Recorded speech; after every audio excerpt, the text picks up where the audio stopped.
Доброе утро всем, дорогие друзья! Добро пожаловать на второй игровой день группового этапа International 2019 года. Приветствуем вас на 4-м стриме. С вами Алсиор и Jade of the Moon. Здравствуй, Егор. Wow. Hello. Wow. Hello, dear viewers. Hello, Mike. Hello, EG Orich. Hello. Нави против Infamous. Это матч, который мы будем сегодня смотреть первым. В продолжении этого будет матч Liquid Mineski.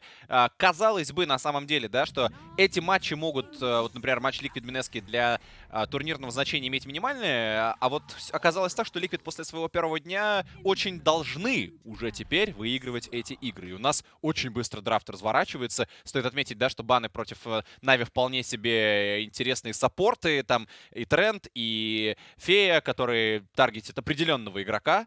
Да, 2 бана на Зайца, 1 бан на Санейка. Слушай, как ты считаешь, Заяц все-таки это игрок, вот уровня которого, там, знаешь, ну ты вот любая команда будет играть против Нави, и таргетить нужно в первую очередь Зайца и его какие-то сигнатурки, чтобы он даже там, знаешь, не смог затащить на своем горбу. Ну, тут не 100% дело в Зайце, а просто в том, что еще 4-я позиция довольно важная для команды в целом, для любой. Поэтому если у тебя хороший исполнитель на этой позиции, то он сделает тебе игру зачастую. Поэтому скорее лучше забанить именно этого героя. Потому что коры — это ситуативный герой. Ты не можешь там взять одного и того же кора на все случаи жизни. А вот 4-ку ты можешь взять. А просто потому, что твой человек сыграл на этом герое 1000 игр. И он тебе выиграет любую игру, потому что он знает, как из любой ситуации выпутываться. Ну, для любого кора создаст условия, да, так сказать, Да, да. необходимые. Стоит отметить, что Нави вчера имели очень непростое расписание, справились с ним, на мой взгляд, с достоинством очень большим, потому что сыграли с Evil Genius, сыграли с OG по 1-1, имели шансы в целом и в той, и в другой серии даже лучше выступить. Тем не менее, Infamous пока что не радует. Пока что Infamous — это команда без единой победы. Кстати, возможно, последняя команда на этом турнире. Я сейчас быстро проверю У эту NIP информацию. тоже 0-1, насколько я помню, Ну прямо в этой да, же группе. да. Но они... Если в NIP, конечно, веры просто побольше чуть-чуть изначально было, да, вот просто не успели эти команды еще много наиграть, но, тем не менее, вот как раз вторая серия для Infamous, и стоит заметить, да, что Infamous — это команда, которая впитала в себя состав Анваргеза, и Анваргеза удивила очень жестко на миноре, который был в Киеве. Как раз они обыграли там Ехом, они обыграли там Винстрайк, и, конечно, удивлять эта команда определенно умеет. Вопрос в том, хватит ли этого, чтобы сейчас с Нави справиться хотя бы на одной, но и желательно для них, конечно, и для южноамериканского региона на двух. Там тем временем с их стороны Магнус Сларк берется. Да, Магнус на ФП — это чертежи команды OG вообще на этом турнире и на КВшках перед Четверочка, да? интернешналом. Да, в целом это может быть и 4-ка, и 3-ка, там зависит скорее от человека, который будет на нем играть. Мгм. Потому что команда может подстроиться под любой стиль. А вот Алхимик на первую стадию это тоже классика. И вот мне интересно, почему на пик Алхимик Oracle, на second пик от Нави, такой не закрыть сразу аппаратом от Infamous? И то, и другое вроде как... Все хилится, все это контрится аппаратом. Да, Сларк — это хороший герой против Алхимика по игре в целом и под Магнусом. Но мне кажется, под Магнусом можно было выбрать какого-то другого милишника. Ту же Фантомку всегда можно взять и не париться. В конце концов, ты не перебанишь всех милишных агильных керри, которые с Магнусом хорошо сочетаются. А вот аппарат, он такой один, и он очень хорошо заходит против двух героев, которые лечатся. Мне кажется, стоило так Слушай, но сделать. с другой стороны, у Oracle ведь и тоже есть способы, как с аппаратом, да, ты вторую подрубаешь, и как бы, ну, то есть это И не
it. This was like a year or two ago. It's hard. Yeah. You hit like a wet noodle. Yeah. Shout out to Grant for that term. I definitely. You Come on, wet noodle is not. He says it, Grant if you doesn't say it the own that most- saying. Nah, either. it's like win condition. Uh-huh. I definitely, even though I stole it from Hearthstone, Yeah, I definitely yeah. brought that into. You got to give me credit for that, dog. Yeah, but that's more like giving credit for an idea. Applying that idea to Dota 2. I'll give you credit for that. Shout out to Hearthstone. I took that, and Yeah. then I brought that, and people started to way overuse it as I backed away from it hard. What is this lineup, by the way? Infamous, Slark. Okay, I think everything's it might be, normal. Shadow Demon, sure, and then they get the Life Stealer. Could be Slark mid. Could be a 3-position They Life might Stealer. think that it's a mid alchemist. Yeah. I mean, no. Like a lot of people have been doing safe lane Alk. Yeah. Then you could go. Like I then- feel like that's what people should expect then right you now. could very easily go for whatchamacallit, offlane lifestealer, I guess. Yeah. No, I mean, I guess like I feel like I have seen this from some of the SA and NA teams. Yeah. Which was the not doing the traditional. I'm gonna get a regular offlaner. I'm gonna get this lifestealer Jug or something that is actually good at laning and stuff, and just put him in an offlane position. You won't have the same kind of like early initiation power and rotation that you can have, but your lanes are probably gonna go really well. Let me say Oh. that I think lifestealer, independent of anything, is a good hero in this game against the 4 heroes that he sees so far. Yeah. None You of think them he's do good anything. versus Sand King? Well, like, I think Rage is always a good way to deal with it. Okay. It's not like the best, but Yeah. ET, Alk, Oracle, Yeah, they do for nothing sure, against for him. sure. They have, I think they're really.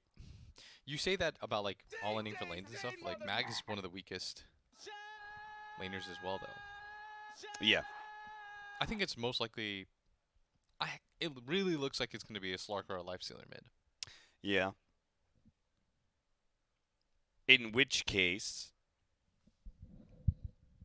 I mean, honestly, I'm just really weirded out by this. Because it's 3 melee cores on the side of Infamous, Yeah. and they have their last pick. Like, Sand King's going to match up well into the Slark Mm-hmm. and the Magnus. Al can match into Mag only. He's going to lose against Slark and Lifestealer. Oh, And It they has just to got be- last pick Brood. you have to Mag mid now. Yeah. I That's think the so. only hero. That's the only hero that can go against Brute. Yeah, I think so too. Unless there's like some crazy interaction with like Lifestealer versus one of these that like I don't understand, which I think I do. It really looks like you have to switch things around and Yeah. Well, Schofield's going to be playing the Magnus, and Whisper is playing Tusk. Yeah. I mean, I briefly thought about Core Tusk. I was like, maybe that's a thing. Yeah, but You have a Magnus. it still doesn't solve your. It doesn't solve your Brood problem. Okay, I mean, I guess Chris Luck will play mid Slark and hope for the best. I mean, you can't even double stout. Like, that was the way some people dealt with Brood Mothers, like double stouting. I genuinely, well, we'll see what happens. Yeah. Infamous must have some sort of game plan here. I mean, they did do a really good job of dressing the Alchemist. We'll just see how they're able to handle this magical Brood Mother. Navi. They also have the... I'm going to feel pretty good about Blizzy Sand King this game. I think Blizzy, like, anytime he can get one of these advantageous lanes for a snowballing initiator, like, he's just going to look... Like, I feel like that's his role, He's just going to be great at that. Yeah, when he got the Legion start last game, Yeah. that we saw him play against OG, like, Axe as well. You give this guy a good start, he will more often than not deliver. Like, he had a sick axe, even though they lost that game, right? Yeah. By the way, this is Navi did go 1-1 against OG. Infamous only played one series yesterday, and Yeah. they got 2-0'd by OG. Dude, so You know something weird happened to me yesterday? I was looking at the Tide set, you know, the one with like the beak, Oh, the turtle. and I couldn't look at it. It like it was physically making me like feel like like weird. I don't know what about it was. Like dizzy or something? No, like I just like I couldn't. I was like making me panic. I'm not even trying to like. Really? Yeah, it was really odd. Like you just were unnerved? Yes, I was like Ah. incredibly unnerved to the Really? point where it started making me like I had to look away. I don't know if you noticed. You know I love that set, right? It actually stressed me out. Like Dude, because he's a in game, turtle. in That game is so you don't sick. notice it. You know what I mean? But Yeah, like when yeah, it yeah. was like something about it. When he's staring at you in the draft and he's got his beak. Yeah, I'm not even deal trying to be going funny. on. So if anybody in chat like knows why that happened, I'd really like info on that. As our game starts, do you want me to tell the Hector thing? Yeah. Yeah, I mean, we can absolutely. wait for more people. so- I was super shocked by this because I do consider Hector a good player. Honestly, I actually think Whisper's the best player on this team. You know, Okay. but I was very surprised to hear Let's about say Hector. Okay, so he actually didn't want to be named. Yeah. Until the tournament ended, he said he didn't want to, give anything out. Right. But let's call him a tier 1 player. right? Yes. A tier 1 player. Let's even go as far as saying he has won this tournament before. Okay. Said that Hector, I had joked and said like, X player on your team is the best carry at this tournament, like very jokingly. Yep. And Yep. he's Yep. like, no, it's actually Hector. And I said, what? And he said, regardless of what you think about Infamous, he says Hector is so legit. He said he is one of the best carries at this tournament, if not like top 3. And I'm not gonna lie, like watching Infamous, I think Hector was good, but he didn't stand out to me. Like I thought Whisper really stood out to me. Like in every single game I watched Infamous, I was like, damn, Whisper's just carrying this game. Nah, they were. But- the praise was so high that we're not seeing. That's another thing too. Is like we don't know these things as well, right? Yeah. But I mean, you know the person as well. You trust them to Yeah. make that statement. It's Yeah. a smart guy.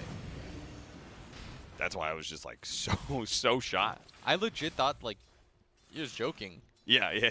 Yeah. And no, he tripled down on it. In fact, and the person that was with him at the time also like didn't even know what the conversation was about, and it was like, oh, you're talking about Hector. And I was like, what? Like, is this some like underground fact that I just don't know? So now I'm just watching all his games to like Yeah. see what he's doing that nobody else is. Yeah, we're gonna keep because whenever players say these sort of things, it's because somebody has innovated an idea. Yes. I feel like that's what people said like about Samael. You know, when he was like the best mid, there was certain mechanical stuff that he was doing in the mid lane that no one else was doing. Who was the C deck carry? Yeah, the Shiki. No, not Shiki. He was the mid. Oh, the carry. Aggressive. Aggressive. Yeah, he Yes. principalized the idea of rotating at level 6 to the enemy Yeah. safe lane and then taking that tower. Invade the enemy safe lane before they invade yours. Yes. Like He when sets you, the tempo. When you innovate something like this, players will, because there's, like we said, in the carry position, there's not a whole lot that you can do to make yourself really stand out anymore because of the way that the offlane carry interaction works. So the fact that this person is given this kind of praise means that we are probably missing something. Yeah. I like that. That's how you looked at it. That's a cool way. Because I mean, the thing is like everyone's so mechanically gifted. Yes, I would At agree. this tournament, I feel like skill-wise, everyone's Oh. quite close. Schofield might be in trouble here. Zag is trying to catch up to him, but there's still... Oh, he didn't make it over. That's okay. I mean, it's really not that big of a deal. Schofield, at the end of the day, is just trying to set up Whisper for a double wave. I will ask you, by the way, do you think that they should change this after the This- tournament? The interaction with pulling the creeps and all that. Yes and no. So I wrote let's say I wrote like kind of a thesis about like what offlane is and stuff like this. Okay, you nerd.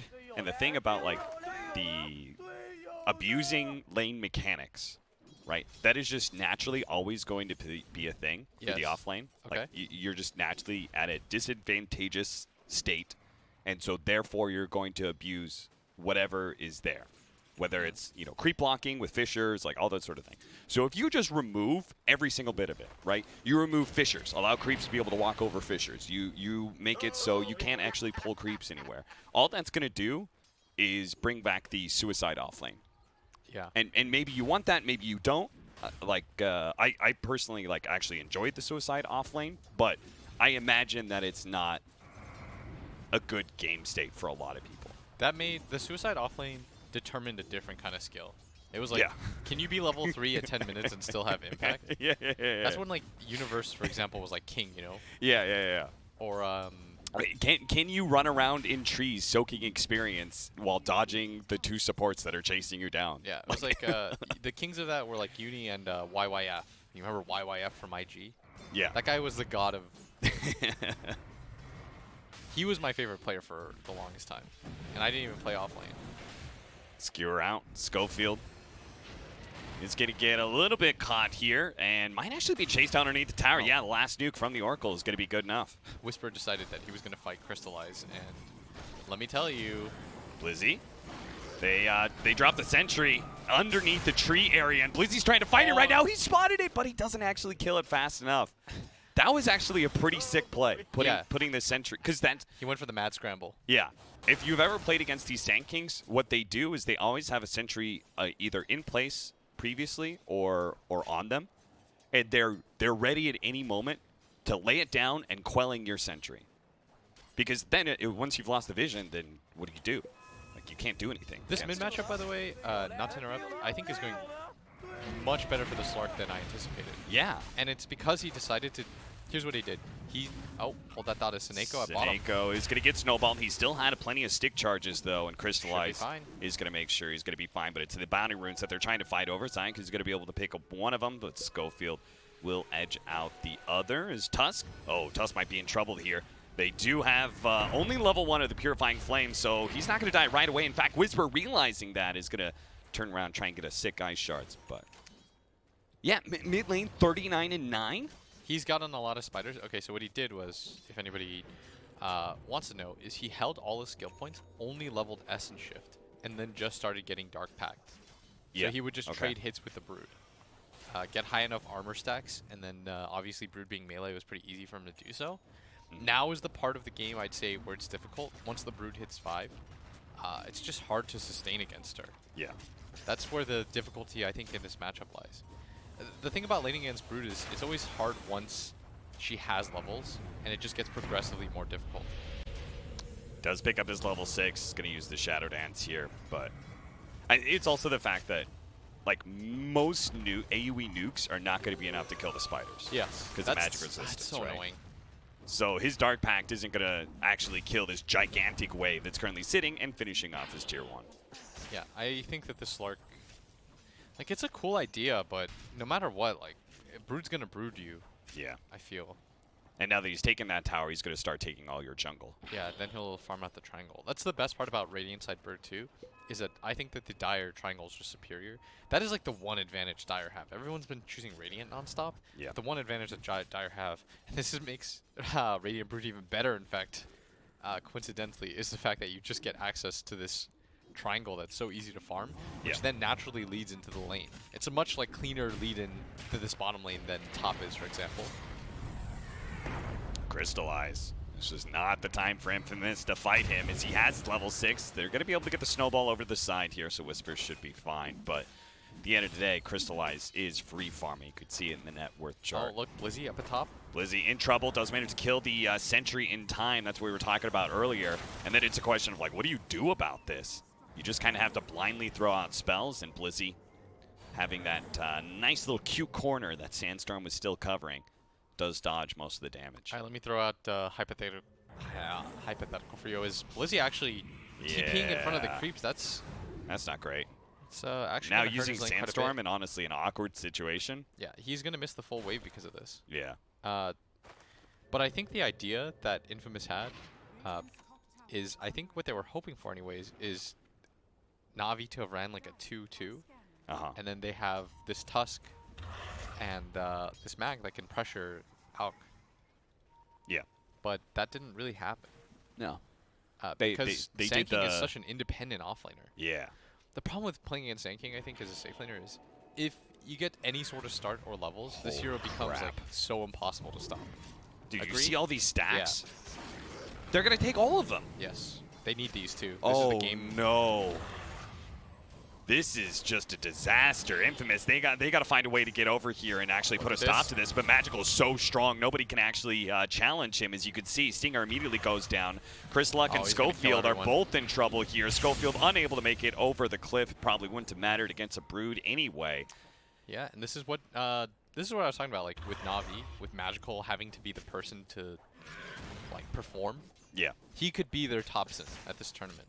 I'm actually like higher on Navi than I've ever been, by the way. I don't know if you can tell, but yeah. Remember when I called them bad and then they beat EG and everyone said I hated them? It's like, that's not the case. Zeneko, he will at least get picked off. Infamous, they lost their stacks, they lost 2 heroes, but at least Lark gets a permanent stat buff. So we have Crystallize. I played a pub once with Kyle, and he asked me. He was Alk against. Do you know this story? Yeah. He's like he was playing Alk guys, and he asked me. He's like, "Is a 16-minute Radiance good?" And I was just like, "Kyle, that is dumpster. Like, what do you mean? Is it good? Like, how are you an analyst, former top 12 TI mid player?" Yeah. And you don't know that that's terrible. Just like relatively speaking, how does that? That's like a normal timing for like a side lane hero. Yeah. Like Lifestealers, you know. Yeah, I knew we lost the game after that. I was like, that's not a good sign because Blizzy or Crystallize pretty much has it. Yeah. He already has the relic, and if he gets 2 of the bounty runes, he's gonna get it at 11 minutes, which I would say is with boots, upgraded boots is the standard. Yeah. Because oftentimes people will get the travels later because you don't really need them that early on because you're just gonna farm in the close proximity of the jungle anyways. Whisper in fact steals the bounty rune and look at this. They're not even trying to kill him. But look at him, Crystallize just running for it. They Actually, denied the it. deny from Zeneko. Crystallize would have gotten that, I think. Yeah, I think so too. He was faster. Yeah. That's a game ruin. Yeah. I'm giving you a soft report for that one. I mean, Snowball's only level 1, so it does nothing when it comes to a stun. All right, so now this game has become a little bit hard for Infamous because they got their stack stolen. That was their own comeback mechanic. I mean, more stacks are being stolen. Blizzy is currently sitting on the Ancient camp. Oh, boy. Oh, boy. This is, none of this is good right now for Infamous. That being said, we always expected Infamous to have a bad mid-game, right? Did we? I actually thought their mid-game was going to be where they needed to be strong.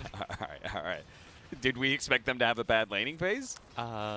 Kind of. That's the thing about Mag is he's not the kind of 4 that pressures you. No. He's not at all. Mag is a very straightforward hero, guys, in the sense that what he wants to do is slow down the pace of the game and just buy his team time so that they can farm.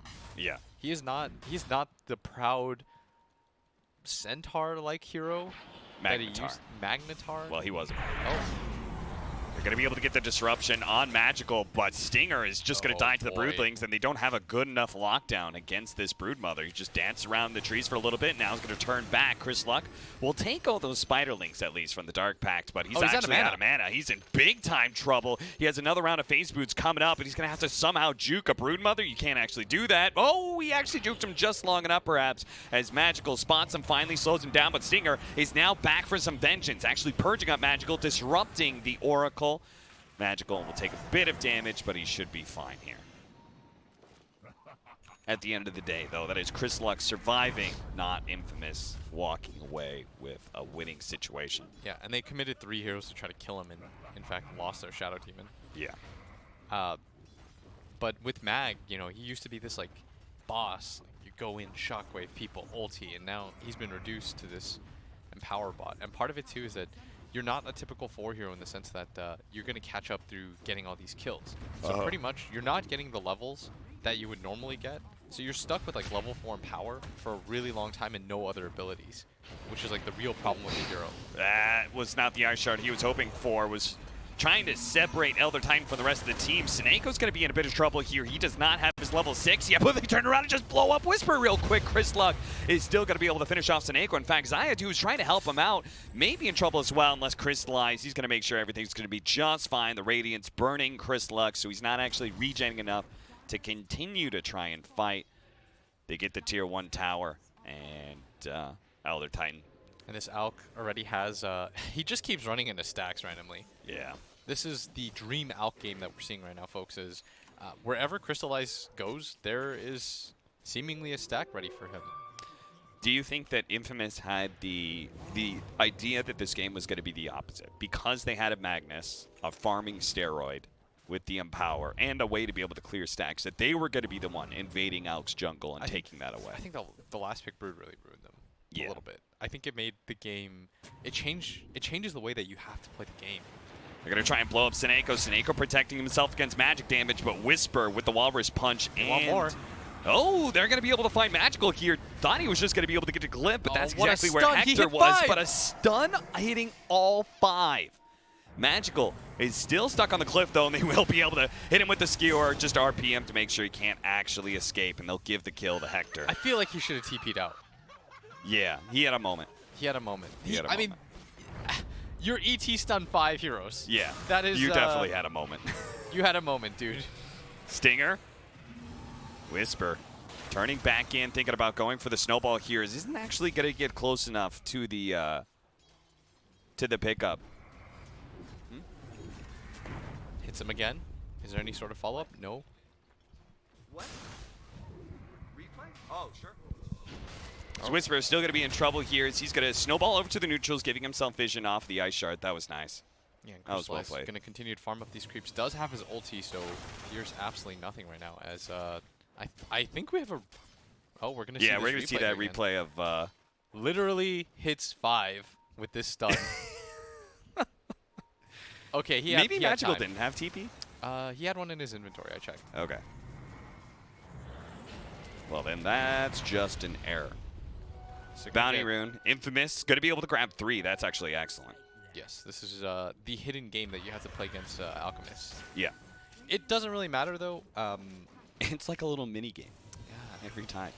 Can we outmaneuver the enemy team enough to be able to get 3 bounty runes? Bounties? Yeah. As the AC, that's the that's the death ball item. Once he gets this AC, they have to be careful here as Infamous. They're doing a great job of keeping up in farm relatively. And really, the way that the Slark hero, I think it could potentially work is they're going to get into a fight here. Through, but Chrysalok's going to take a lot of damage to start this one out. In fact, he's pretty low on mana as well with the Shadow Dance being used, but Hector is very strong. He's got the Radiance, and he's already trying to deliver some damage out onto this Elder Titan, but there's just not enough heroes to be able to support him. He's going to pop into that catapult and get a little bit of a refresh there as Whisper just fully commits to kill that Elder Titan, but Infamous, the rest of them cannot follow him into the deep end. Navi's just too strong right now. You know what it feels like playing against Brood? And like to try to like conceptualize why it's so hard. It's like playing against like a living infection. Yeah. And it just like spreads and spreads and you see webs like continue to develop around the map, and once she like reaches a critical mass, it's really difficult to come back into the game. Which is why oftentimes like you'll see analysts be like, they got brooded last. Yeah. And that's what I meant about like being a mid player and having to focus on so many different things. But it is possible. There are problems with Brood as a hero as the game continues to go on. You are the type of hero that doesn't naturally come with any sort of gap close or stun yourself. Yeah. That like having a slow late game is really weak as a core. It's the same reason why TA, for example, before she had her meld stun talent, was such a weak ultra late game hero. Yeah. Because you have to get a blink, which means like you're devoting items that don't end up helping you deal more damage or be more survivable. Yeah. And Brood is kind of similar in that regard because you have to get so many of these items that are so geared towards the mid game that eventually your hero begins to fall off. And so that's what Infamous now needs to do, is they need to ride out that point where Brood is this really big threat. But the problem with playing against Brood is that she remains such a threat for such a long period of time, and the level 20 talent is so good for her. Yeah. That it suddenly becomes another difficulty on top of a difficulty. Yeah. I think the 20 and 25 talents did so much for heroes like the Broodmother, like the Templar Assassin. Yes. It's incredible how just adding a stun to TA actually made her a late game monster. Yeah, exactly, because before she was kind of bad at that. Yeah. And the other hurdle that Infamous has to clear, and if they do so, it would be very impressive, is this Alk. It's not like you're just dealing with the one difficult to deal with hero. You're dealing with, you know, the 1-2 punch of both Brood and Alk. Although I will say they're not really synergistic. There's not a lot of synergy between the two heroes, but there doesn't really need to be because they're so independently strong. You know what's crazy is how close Hector is keeping it right now between him and the Alchemist. He's only 1,500 behind it. What am I Like, how is this only a 3K net worth lead for Navi with an Alchemist lineup, superior map control, They took every more stack. towers, more stacks taken? This is what they meant by Hector just being a beast. Well, they are going to be able to pick off Stinger here, but... Dude, Hector is... I mean, Schofield is just giving the empower to the Slark and Hector, and they are actually keeping good pace with these other heroes. Like, Slark is not that far away from Broodmother in network. So what I was told about Hector, on top of the quote, was I think they said no matter what he gets 200 CS by like the 20-minute mark. And Well. so far so good, as Yeah. Blizzy's going to jump in. There's no detection for him right now. The Rage is going to get dropped as Hector in the Hector. middle of all of this doesn't want to be anymore. Yeah, Chris Luck is also in that same situation. They're going to try and blow up Seneko. They do manage to do that at least, but Whisper doesn't have a way out of this one. Tries to go for the ice shards, but of course that's not going to block Magical, who just walks over those little igloos and just keeps on moving. But Hector, he's plenty strong, and so is Chris Luck. He's stolen some of the stats. It's just to the supporting crew. Oh, And the what a Centaur! stun! The neutral creep started playing with Infamous, and now all of a sudden a big stun allows an opening for Chris Luck and Hector, maybe able to win out this fight. They've taken away the Aegis. They're going to go for the Elder Titan. They also have the Shrine still up. Magical trying to challenge Chris Luck. He wants to be able to take away that mana, has but too many underneath the stacks. Shrine, he's not going to be able to burn him out. Now the RP on top of Magical. The stacks building up for Chris Luck. That's going to be the kill. Oh Elder my- Titan's not going to be able to get away either. Hector chases him down. The Centaur stun The actually won Centaur. them that fight. So did. I've never seen... That's been such a long time where I've seen that actually have game-changing implications. Yeah. Oh my lord, I'd be so And upset they if I was just want to Magical. fight before the bounty runes are spawning. So See this is that? going to be a Crystallize. huge one. We're going to He's try gonna and get get up some the kills bounties here. first, but Crystallize is going to be able to get 2. They're gonna get all of them at this rate. Oh, jeez. Navi get 3. Navi get 3 this time around. But yeah, let's take a look at that. Take a look at that Centaur stun again, as that was just Yeah, do we have a crazy. replay for that? I need to look at this. Okay, so it looks like they're on top of things. Everything's looking fine. They just keep on killing like the backlining, Yes. kind of ignoring the cores over and over again. So then they get baited at this top area as Hector just runs in. They kill Blizzy almost off the bat, and then they're all inning for Stinger, and this double stun allows him to survive long enough, and they have to recommit for him. He dies as a result. And then on top of that, it allows them to be able to like get that pick off and move into the shrine for Yes. Chris Luck. Otherwise, the Brood just goes crazy there. Yeah. He needs to continue to hit. And instead, they just lose everyone. Although the gold lead, because of the bounty runes. Yeah, that was Still actually swinging. really sad. The fact that they won that fight, and I was thinking, oh, they're going to get like 3 or 4 bounty runes, and instead, the combination of Blizzy and Crystallize, they managed to get a kill and 3 bounties. That was essentially like a really long time period where the Brood's just not hitting. It was like 8 seconds where Brood's just not fighting with the rest of his team Yeah. because he has to die, respawn, regather his bearings. He has to run all the way to the left. He had Diffusal up too. Like, that is just... oh, that Radiance. It gives and it takes. And, I mean, we're moving to 21 minutes. Again, 3K net worth is not that much at all. I feel like this is actually, you're almost in a losing position No, I now think the as Navi. Slark and the Lifestealer will outcore you. Yeah. So I- unless Navi, like, pick things up and actually take, like, Elena Barracks, they're going to lose some. That's why Slark matches up so well as a core, because he comes with his own disable mechanic and pounce. Yeah. The Diffusal just adds to his agi. He doesn't need it like a disable such as the Broodmother does. Yeah. And the Broodmother, of course, she has a lot of mid-game items. They're going to get Stinger for free, but at this point they're just sacrificing their other side heroes. They do have to be a little bit careful about this as Whisper going to get gone on. He's going to throw out the Walrus Punch, but... Actually doing a lot of damage to Magical, but unfortunately there's no one there to follow it up, and Magical with that lifesteal is just going to stick on top of him. Now Chris Luck might be able to catch somebody, as Hector's already done so. Coming in from behind goes BKB. for Seneko, who's forced to ult himself. Magical just gets baited out with the BKB. They're just going to sit inside. Chris Luck with the Infest, and... That's pretty big. That's Yeah. your 10-second BKB charge. Seneko does live because he had a salve. Oh, no. Oh, is that the AC? That's the AC. Crystallize just happened to walk past it, whomped it, Bopped it. got a bunch of gold, and took away an AC for Infamous. And look at the gold lead just Yeah. continue back to its climb. They brought it down to about 1K, but after the bounty runes, 2 or 3 pickoffs, this is the thing about playing against Alchemists. The gold lead, it happens in a hurry. Yeah. Oh, and a Deso for the toss. That is some heavy burst damage. They're going to be able to get the Force Staff out for Blizzy, so he's definitely going to string Infamous along here for a long time. Chris Luck is instead going to try and turn his attention over to Seneko. Seneko, who had blown his false promise earlier, doesn't have it to provide that save this time around. And even though that was down by 6K, plus the fact you lost your AC, so you could basically say it's a 9,000 deficit, Navi did not feel strong enough to fight them. No BKB on Broodmother, just refreshed up right now, and she can't fight down there. This Yeah. is the other weakness of Brood, is until she gets the Aghanim Scepter, which is another item heroes just don't love going off the bat, because eventually you'll get the late game blessing. Yeah. You're building into this like item build that just sort of feels like it's geared towards a certain part of the game. The annoying part, of course, is that normally brews just end the game by this point. Yes. But Infamous is actually doing a really good job of just continuing to extend. Their two cores have done such a admirable job of keeping up in net worth that it's proving harder for Navi to go for it. I think that one fight actually deterred them from continuing to like take over the map. Yeah. If they don't have that one like disastrous fight where the Centaur comes in and stuns them all, they're probably in a better position than this. And instead, they feel like they've in fact lost a little bit of map control, which as a Brood, that's usually the death sentence. Yeah.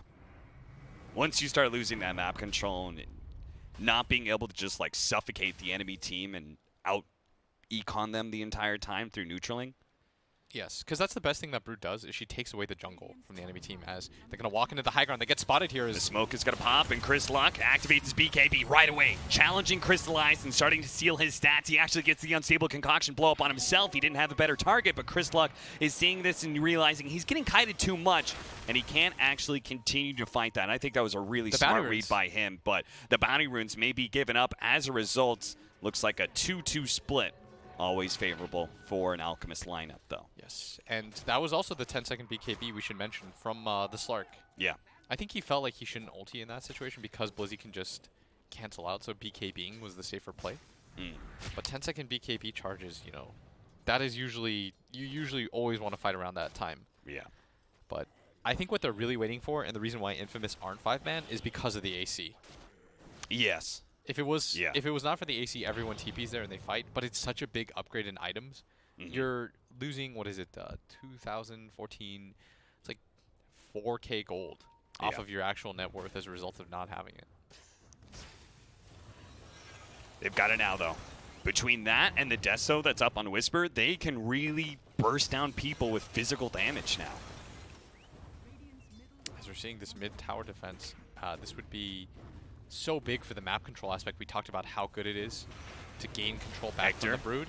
Challenging Crystallize a little bit while Chris Luck is going to be forced back, but they jump in, do manage to get the Burrow Strike on Hector before the rage, but Crystallize has already taken so much damage. The Walrus Punch, he will be able to get Force Staff away. Snako finally forced to use that false promise, but an immediate halberd comes out from Hector to protect himself, but Hector, he's now left without a rage and caught by the Burrow Strike plus the Epicenter. Navi are able to take him down. They may still lose their tower because right now they're looking for kills as Magical has already been able to slow down the Shadow Demon and is hoping to be able to catch up to that Slark, who still has his Dark Pact and actually is going to turn around and for Crystallize with the Whisper coming in with the Walrus Punch. They're going to try for that kill. What's going to be RP? Locking down the two of them with the Alchemist as well as the tanking. The M Power's doing so much damage. Doesn't quite finish up Blizzy or Magical, so now Chris Luck is just going to have to go for some of the backline heroes in Seneko. Try and get out, but no, the pounce! Right as he tries to jump in, Blizzy blocks him off with the Burrow Strike. Blizzy still going to actually die, doesn't get the disarm off in time, and Chris Luck jumping inside the base, TPing out. They don't have a stun to stop him here. Chris Luck gets the kill and gets away. The Centaur stun again comes through, stuns 3 Navi heroes. You guys complain about biased casters, but biased neutrals right now as... That's the real competitive advantage that Infamous have right now. That was incredible that the Centaur did it again for them. It stuns up Blizzy, it stuns up the Alp, it stuns up the Brood. Oh, boy. So wait, he RP'd and then they got hit by the Centaurs? Yeah, the Centaur stun hit after because there were so many heroes clumped up. Sick. Not if you're a Navi Intended. Intended. That's what I'm going to say. Yeah, Infamous is Go Fields as God. And the crazy part is if the Lifestealer doesn't get popped like that to begin with, they probably... they're going to win these fights. You remember how like it became a thing for Darkseers to fight around cliff areas more often? Yeah. Now it's good. That's the next big thing. Infamous is gonna reel it. They're onto something He's now. RPing around Centaur camps.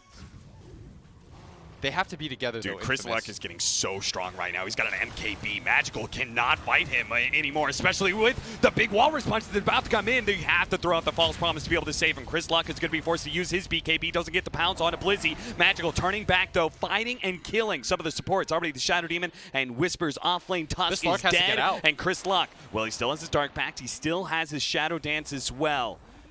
Think he's going to be okay here as long as he doesn't get hit by the unstable concoction. And yes, he pops his Shadow Dance fast enough. Will be able to get down the cliff area, and they just do not have the mobility to keep up with him at that point. And Hector took full advantage of that at the time. He doesn't have a TP. He doesn't have a TP. He actually ran into the side like he Oh, had Schofield's got to save him. He's got to be able to go for the skewer RP and perhaps an infest outer Schofield. No, he's just going to be targeted instead. Gives up his life to try and save Hector, who now has a Rage TP. That was so greedy from Hector. Yeah. There's no reason for his his Magnus to have to die here. And this is sort of sloppy from Infamous. You're Yes. strong as 5, but they continue to try to take these weird 4-on-5 engagements, and they're just being a little bit undisciplined. One side goes for one, half of Navi's team, the other's core is going for the actual core fights. Yeah. They have to sort of link up to each other right now. Like, your strategy, I think, for the game was really brilliant, and you already won the game almost in a way. Now you just have to execute. Yes. Like, the you're goal lead already strong enough. I would put this at a 70-30. in favor of Infamous? Yeah. I would say it's like 60-40 because Okay. I still think that Navi's lineup, it's easier to execute and save their backline. Like, their backline Okay. naturally comes with save because they have an Yeah. Oracle. Yeah. You notice when Whisper commits the snowball, he's dead every time. Yeah, Like, that's as soon true. as he snowballs in, he's dead. Like, against other heroes, the Ice Shards would be very good, but Brood doesn't care. So how much longer do you have if you're... Oh, chain stun onto Chris Luck. He's dead. He's dead. That's a big, big kill. They've struggled to bring down this Slark. And it's that fight around the bounty runes. Yeah, before that moment, I would have said 60-40, but they've just fed kill after kill for Yeah. seemingly nothing, really. They're not getting anything out of the map as a result. They're not getting team fights. Navi's definitely on a timer, though, right? So how long do they have? I think the timer's sort of reset with the level 20 that's just been picked up on the Brood and the Aegis. Okay. And the pickup on the Slark. Oh, tried to hit the fast burrow strike on Hector, but he immediately responds with the rage, disarms the Brood Mother, so he doesn't actually get any of that lifesteal that timing. Linken's. And the quick infest into Schofield as his Lincoln's gets popped. He's able to protect himself. They're going to try and go for Schofield here. Take out that big RP monster. The backline, though, Whisper tried to commit to Seneko, thinking his Walrus Punch was going to be enough to blow that hero up, but it wasn't. And now Hector's forced to fight alone. Disarm onto the Alchemist, but again, Navi are just looking at everybody else except for Hector. They're going to kill the Shadow Demon here again. They're going to buy back onto Whisper. Whisper trying to make his way in, tries to go for the Snowball. The Gold Scepter, he's going to be able to protect the Sand just King, dead. and they just immediately jump down Whisper. Infamous are bleeding out heroes, and now 3 of them without buyback. This is just going to be Navi running through buildings. I would like to see Navi just go for the game end at this point. I think so. Hector. His rage is only going to last so long here. He does have a Lincoln, though. That's they're going to be able to Yule's pop it, get the Burrow Strike, and the follow-up stun the Slark is in back from now. the Elder Titan, but the Slark is back. They can't overextend themselves. Immediately Cheese being used by Blizzy. They're going to go for that pesky little Oracle, force him to use False Promise on himself, and still kill him. But Navi only able to get the melee barracks so far. As it seems like, even though it was just the 2 cores, they kind of ran out of steam with all the abilities they used earlier. And Oh. the RP, they'll use it to kill the Elder Titan. That gold lead was 1K at one point.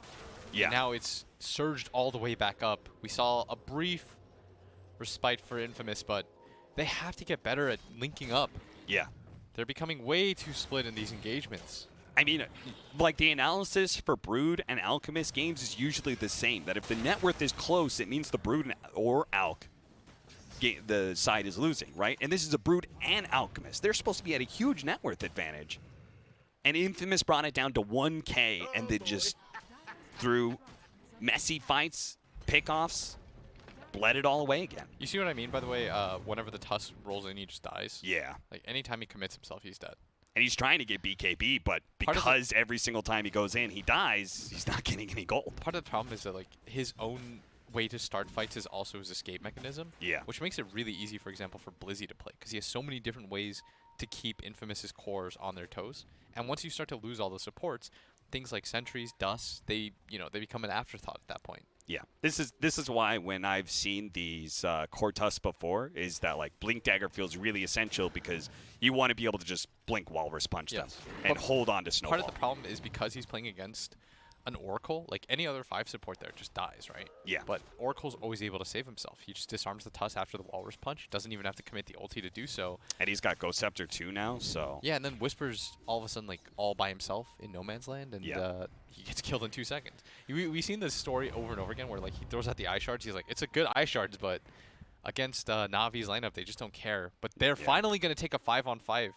We'll see if it's a little bit too late. Navi are in a really good position. They're going to break the smoke while staying on the high ground, but they immediately spot Hector. That's not the target they want to go for, especially with the Lincolns and the Rage. Unstable Concoction managed to throw it out, gets the two backline heroes too. They managed to control up both Whisper and the Shadow Demon. They fall immediately now. It's a 3 versus 5 with Hector trying to chase down Sineko, but he kites so well, and he's going to immediately have to invest inside of Chris Luck. They do manage to chase down Schofield, so that's 3 dead. It's only these 2 cores trying to get away. The TP out with the Lincolns. No, he uses himself. That was a slick little play from Infamous, but Blizzy should have been able to stop it with the Yules. Unfortunately, a self-Yules instead. The tips. That would have been both cores dying there. That would have been really nasty. Ooh, and this game, I mean, it's not getting easier right now, Cap. Yeah. The game has... It's funny how these cores have the same job, and Navi's just doing it better every single time. I think that they went for the 5-man a little bit too late, if I'm honest. Yeah. Like they had such a big timing window, and they kept throwing it away, going for these like weird 4-on-5 engagements. Yeah.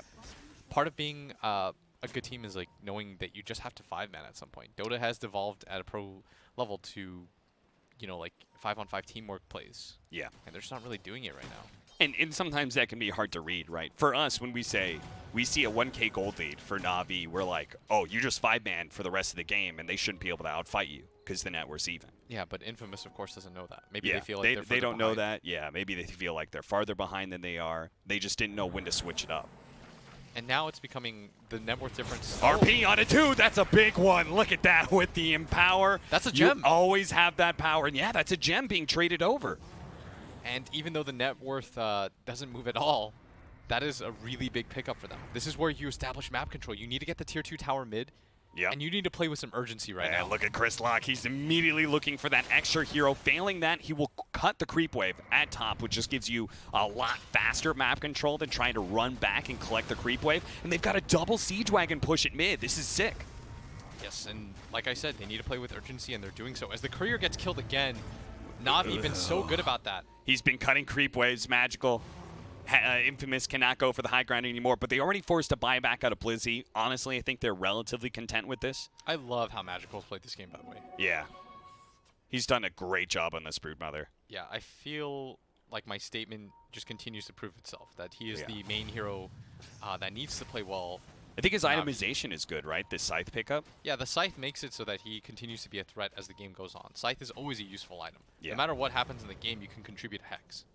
And it's a different... I mean, you could go Abyssal, but I actually don't think he wants to fight toe-to-toe with these 2 cores. So I think the reasoning behind not going Abyssal, because your Alk already has one to cancel through like the Rage TP, the BKB TP, is that you can just spawn Spiderlings, hang back. You have the 20 CDR, so the Scythe is even better looking. It looks even sexier. 17 seconds cooldown. Like all of these things make it really nice for him to play around. I would add one more thing. I think it's super good against this Slark and Lifestealer because you telegraph the Abyssal, right?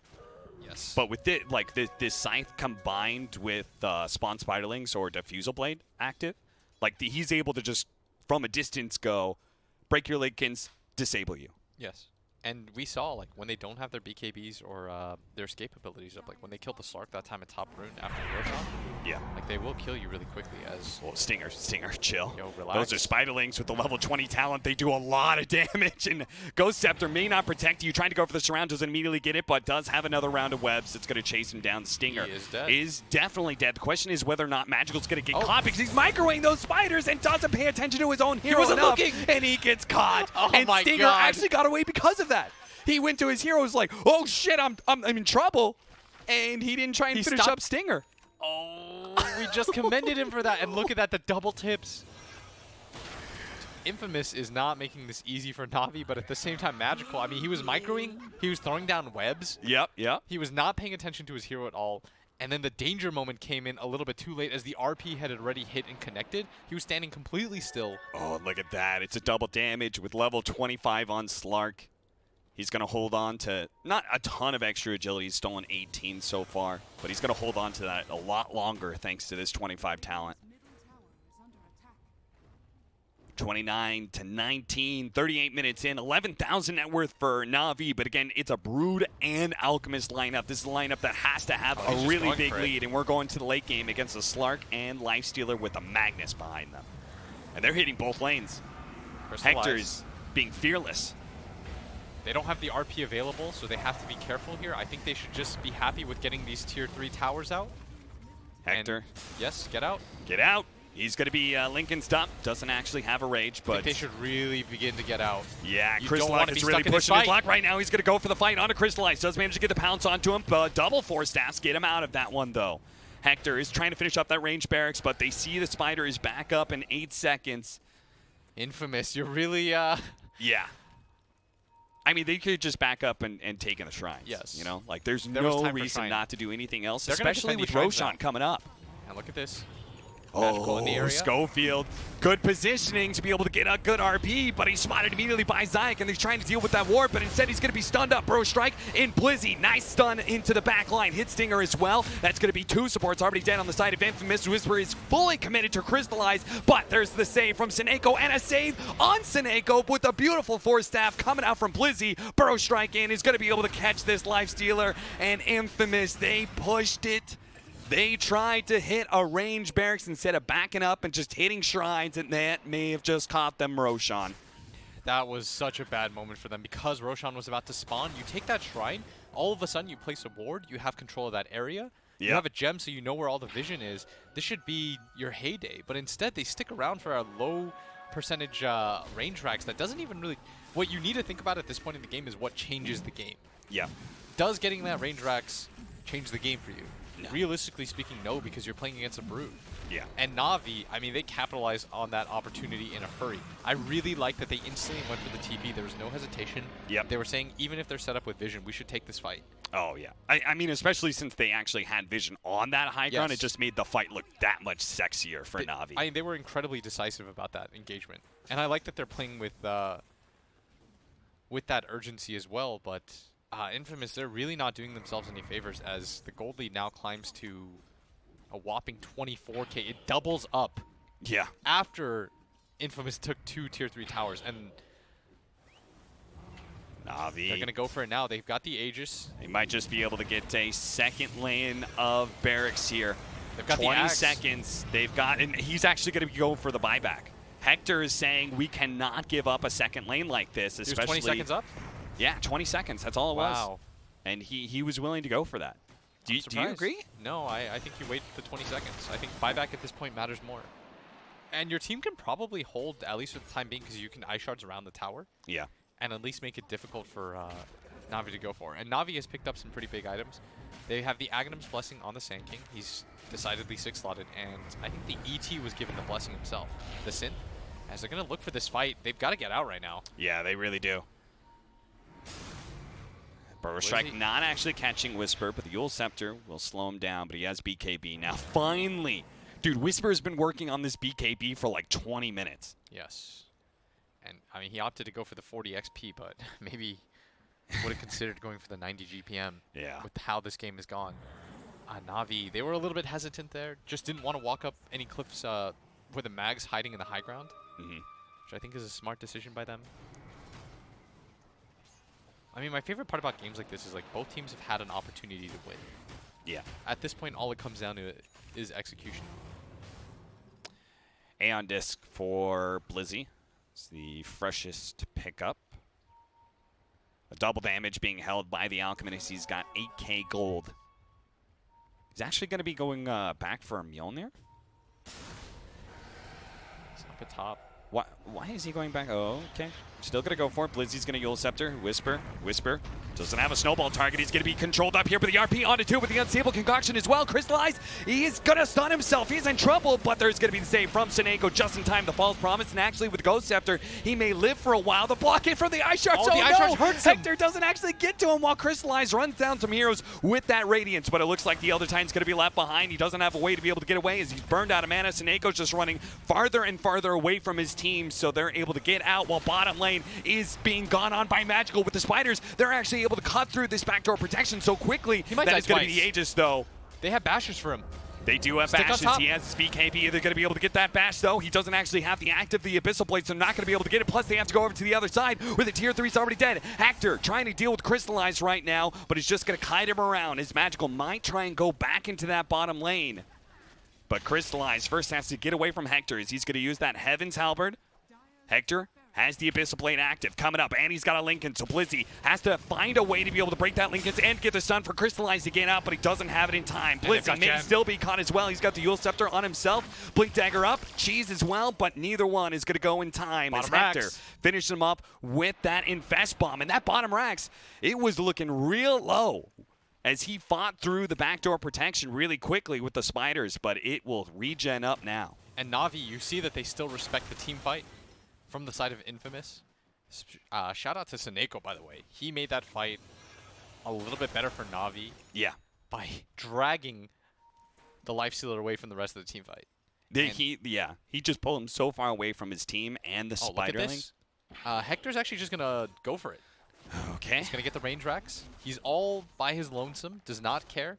Right now, only 2 heroes up on the side of Navi. Oh, he got a BKB in his backpack, so now when he pops this Rage, he can always swap something in to keep that magic immunity going. Infamous is just going for it right now. The buyback from Crystallize, and now this means go. This could be the way they win the game, or this could be the way they fall. Infamous force out the buyback, and they do not get caught. Please get out if you're Infamous right now. At least play back into the high ground area. You can continue this game on both sides. Yeah. I just want this game to go on forever, Cap. It is been a really fun start to this series, that's for sure. As Chris Luck, he's going to try and pounce on a Magical here. Magical actually taking dumpstering amounts of damage, and Chris Luck might be able to finish him up, but the false promise is there. Oh, the Seneko always able to provide the save, but the Science just blows up Stinger. He just got snapped, huh? Oh, Zayakin gets a little bit too far forward, almost immediately gets Abyssal Plated. The RP being threatened by Schofield, but wasn't close enough to catch Crystallize. Crystallize is going to pop out within stable concoction. Lincoln's being blown on the 2 heroes. They're going to try and hit Hector, but he rages up. Magical. He's blown his ultimate, so Infamous, another opportunity for them to just back up and reset. But a scythe being used. Magical trying to protect himself, but dodges the pounce. And they're just breaking these Lincolns. They're spamming Schofield right now. They're saying he's stunned. We can fight. Yeah, and Zayakin's going to try and run forward. But now the RP, he managed to get it on too. Immediate buyback from the Broodmother. A nice burrow strike locking down the 2. They're trying to go for Chris Luck. Forced out defensive. Protects him, and Chris Luck is able to get away from Magical, who's now going to skewered back by Schofield, bringing them away from Chris Luck, away from the carries, but not away from Hector, who's surrounded by 4. He will get Abyssal Bladed up. Now he's dead. Whisper's trying to get out, but no snowball for him. He's going to get beaten down by Crystallize. No buyback on Hector. No buyback on Tusk. Infamous are gonna have to hold here 3 versus 5. And I can't believe they decided to continue to go for it. It was a nice RP, but so many heroes were up on the side of Navi. Infamous trying to just push it a little bit too far. That's sort of been their motto this entire game. Yeah. And now with 5 Navi heroes up, they did have to pop buyback, but they know that there's none up on the side of Infamous. They have the only buyback in the game is Chris Luck right now, and he actually had enough that he just bought a Moonshard and still has that buyback. And he's got tons of stats still. And you see the Shadow Demon. I mean, he's trying to place out wards right now. Maybe he thought that there was, by chance, a bounty rune. He was trying to get it back for Whisper. Yeah, Doesn't 170 gold. That's all he needed. That was one of those missions where, I mean, that ward doesn't really do anything. Schofield right? trying to get the skewer back, misses. He also doesn't have a buyback, of course, just used it, and they're going to send in their 1 hero that does. He's going to try and get a little bit of stat sealing onto Crystallize and force out the false promise. That's a good start to this fight, especially with Magical being slowed down. It gets Abyssal Bladed up, but the BKB protects him, and now the Shadow Demon's gone out of this fight as well.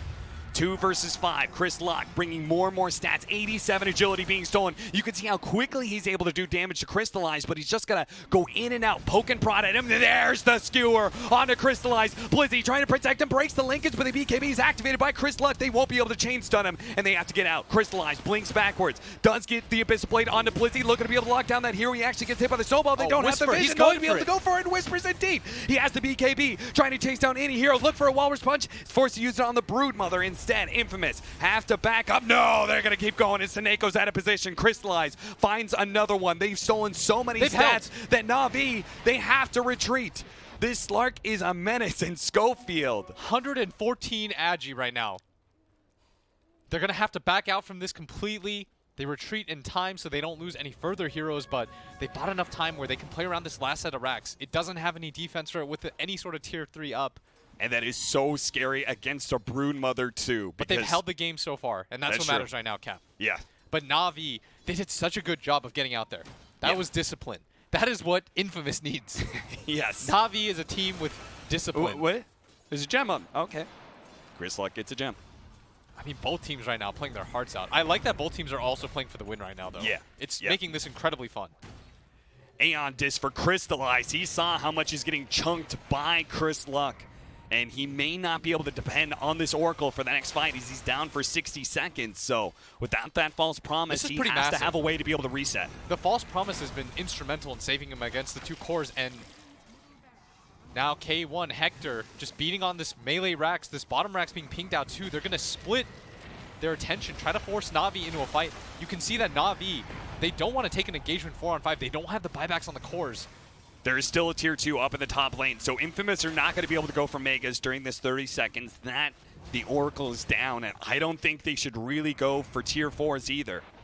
You don't really know with Infamous, though. Yeah. They could just decide to go for it anyways, but Navi, they make the call. They're saying, at worst, we're going to lose. We're just going to make this game even. Yeah.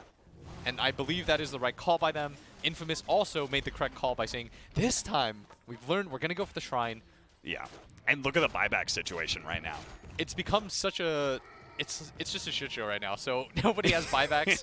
Well, no. Infamous have 4 buybacks. Yes, but on the side of Navi... Navi, it's looking terrible. Navi, that was like their mad rampage. Like, they thought they were going to win the game. Yeah. With that, but with so many stats stolen by the Slark, he did such a good job of guerrilla warfare, just hitting in and out, getting away, resetting it.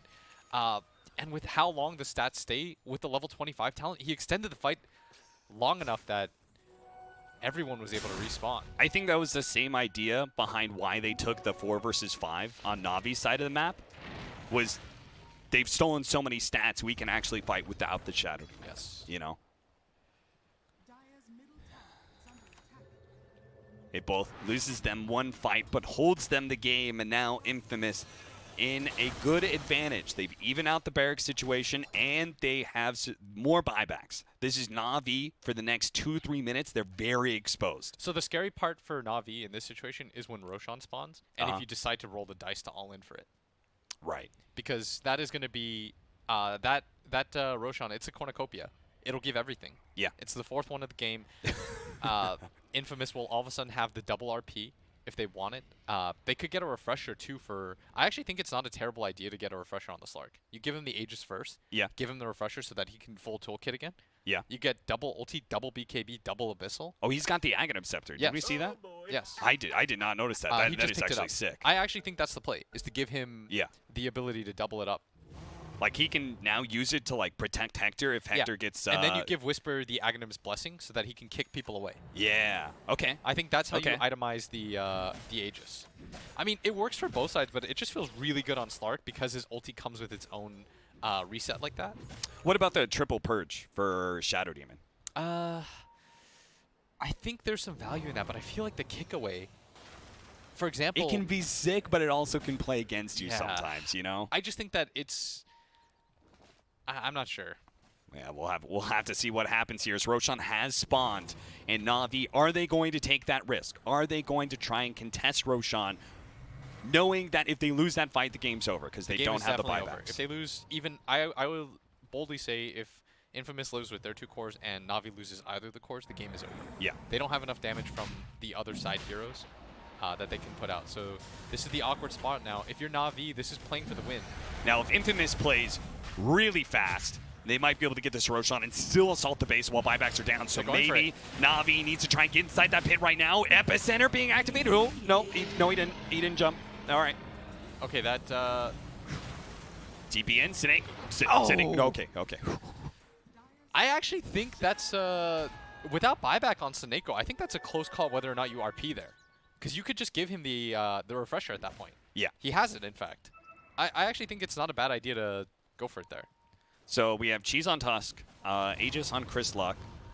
Do we see who took the axe? Tusk did. Yeah. So they agree with you, the Walrus Kick. I think the Walrus Kick just has more value. I would agree with you if the SD had like 2 more items. But because he gets popped so fast in every fight that we see anyways, Yeah.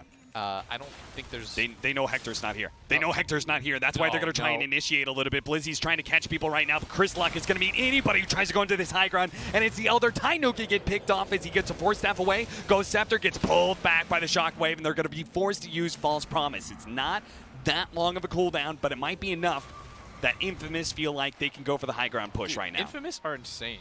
The fact that they're risking their game on a 3-on-5 in that position, like, yes, I understand that your Slark's very strong there, but it's still really scary not having one of your main cores and the other one is going back from base, and they're still playing aggressively. I mean, I appreciate it. It's almost like Navi's like a slightly less YOLO version of them. It's some sort of like weird stylistic clash. Like, maybe this is just the best series that we get to cast during these groups. Yeah, that could be.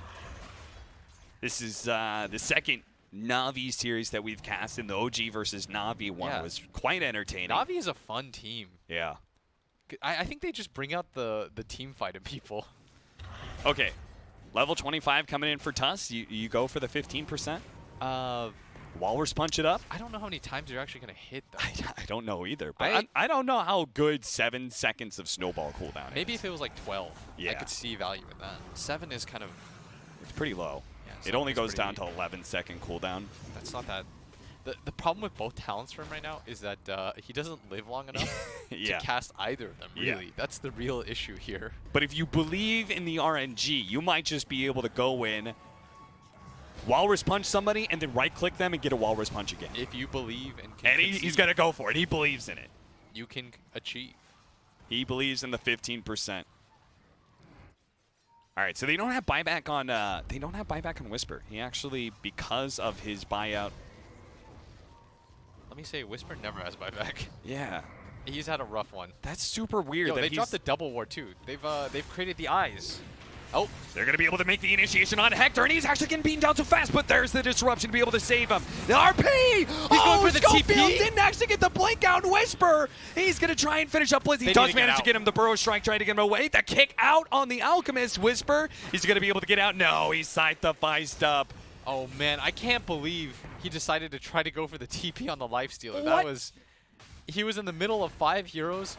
There's a basher on the Alk who hits. And Chris Luck is going for Pickoffs right now. At the same time, he's just lost 2 people. He was bottom lane, by the way, when that fight started. That's Infamous is just pushing their luck way too much. Oh, this is stressing me out, Blitz.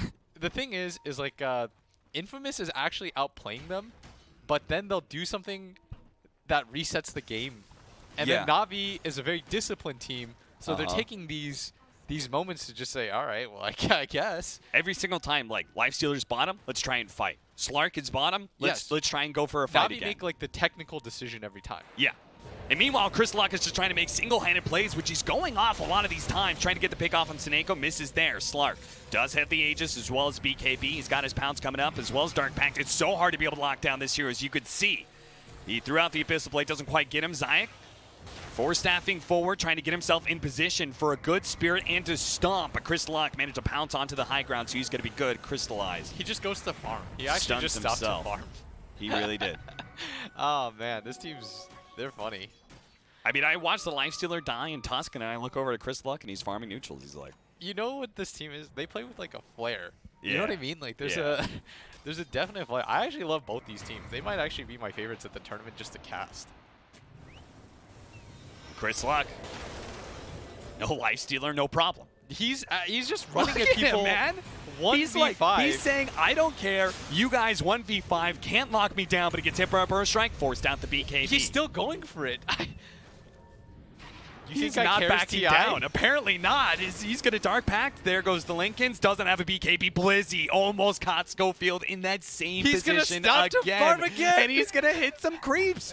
He knows Blizzy's up here. His team is fighting on this left side here. He no longer has Broke the the Aegis. Lincolns, managed to get the Burrow Strike, but the Dark Pact was there. Crystallized, stuns He's gonna himself, stun and himself. Infamous. They're going to come back in. Whispers looking for his opening. He's going to go for Magical. That's going to be the Aeon Disc popped as both of the cores are now going to turn and fight. Magical trying to get away from Whisper. Schofield being hit by the range right now is unable to blink in. Snako has an Aeon Disc himself, as well as Ghost Scepter. That's going to buy him some time. Where is he going to use that False Promise? Actually already used it, be able to protect one of the cores. Crystallizes now managed to bring down the Magnus. No RP here. It gets kicked away. Now he's isolated. That's exactly why Chris Luck and Hector run down to the river and make sure that he's going to be finished off. And now they march towards the base. They've blown their buybacks. They want Navi to do the same here as they're going to be able to find Zyke. A beautiful ice shards, but a force staff over gets him a little bit farther away from Chris Luck. Back to the base, back to safety as he goes. Blizzy, meanwhile, cutting creep waves, wants to make sure that they don't have to blow the buyback, but they do.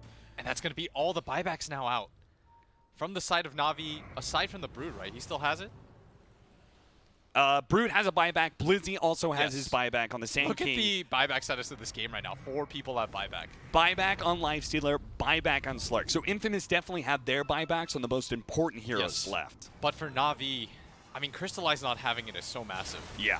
They've got to play so Blizzy. careful here. Oh, trying to go for the Burrow Strike. Immediately gets Walrus punched up. Yule Scepter on himself. Doesn't have a Sandstorm. Has a blink. Unable to get it off in time. Same gotta goes with the snap Abyss it. Blade. He's have to go in. RP. Magical trying to go in deep, but Schofield pops a Refresher. Has a second RP to be able to lay it down, but he doesn't have to because the Abyssal Blade. They have another buyback. This is going to be one of the last buybacks coming out from Navi right now. They still Only have the buyback. ET has it.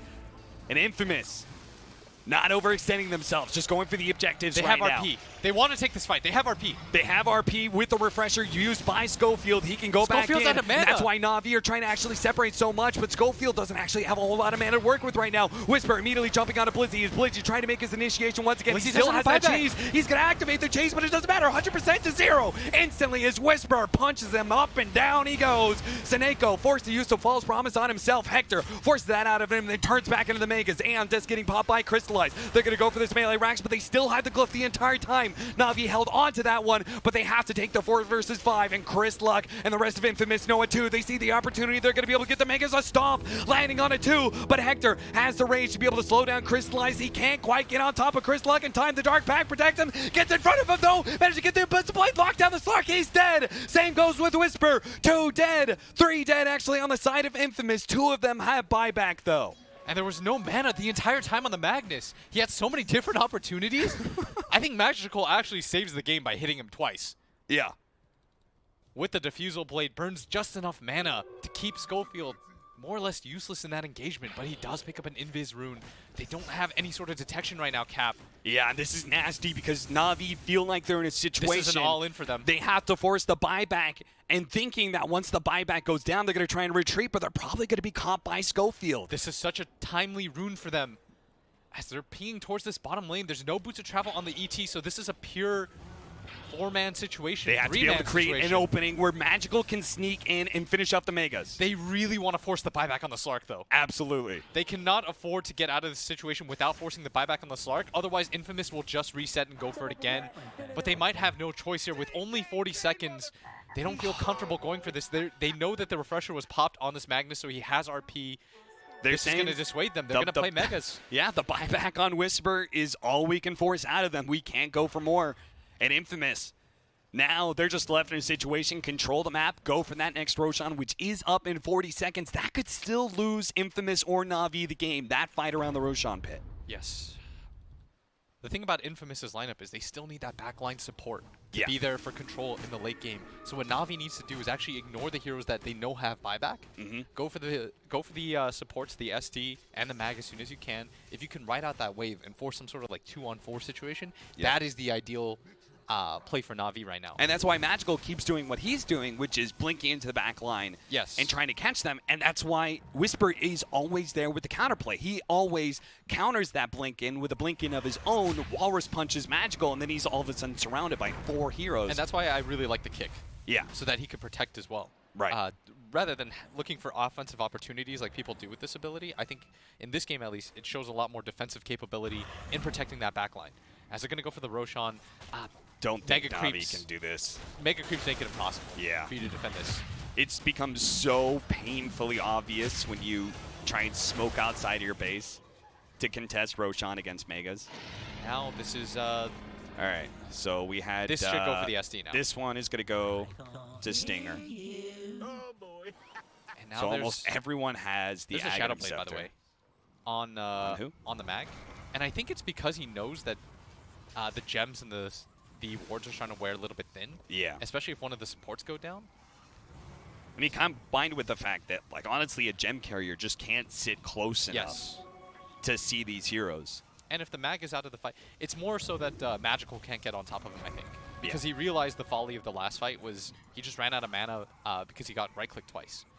And being able to play around the SD, or the Shadow Blade, allows you to reset the fight a little bit more as Infamous, they're going to go for the win right now. They know there's no buybacks. Only Infamous. available on their ET. Taking down the first tier 4. A team that started off their first day 0-2 against OG.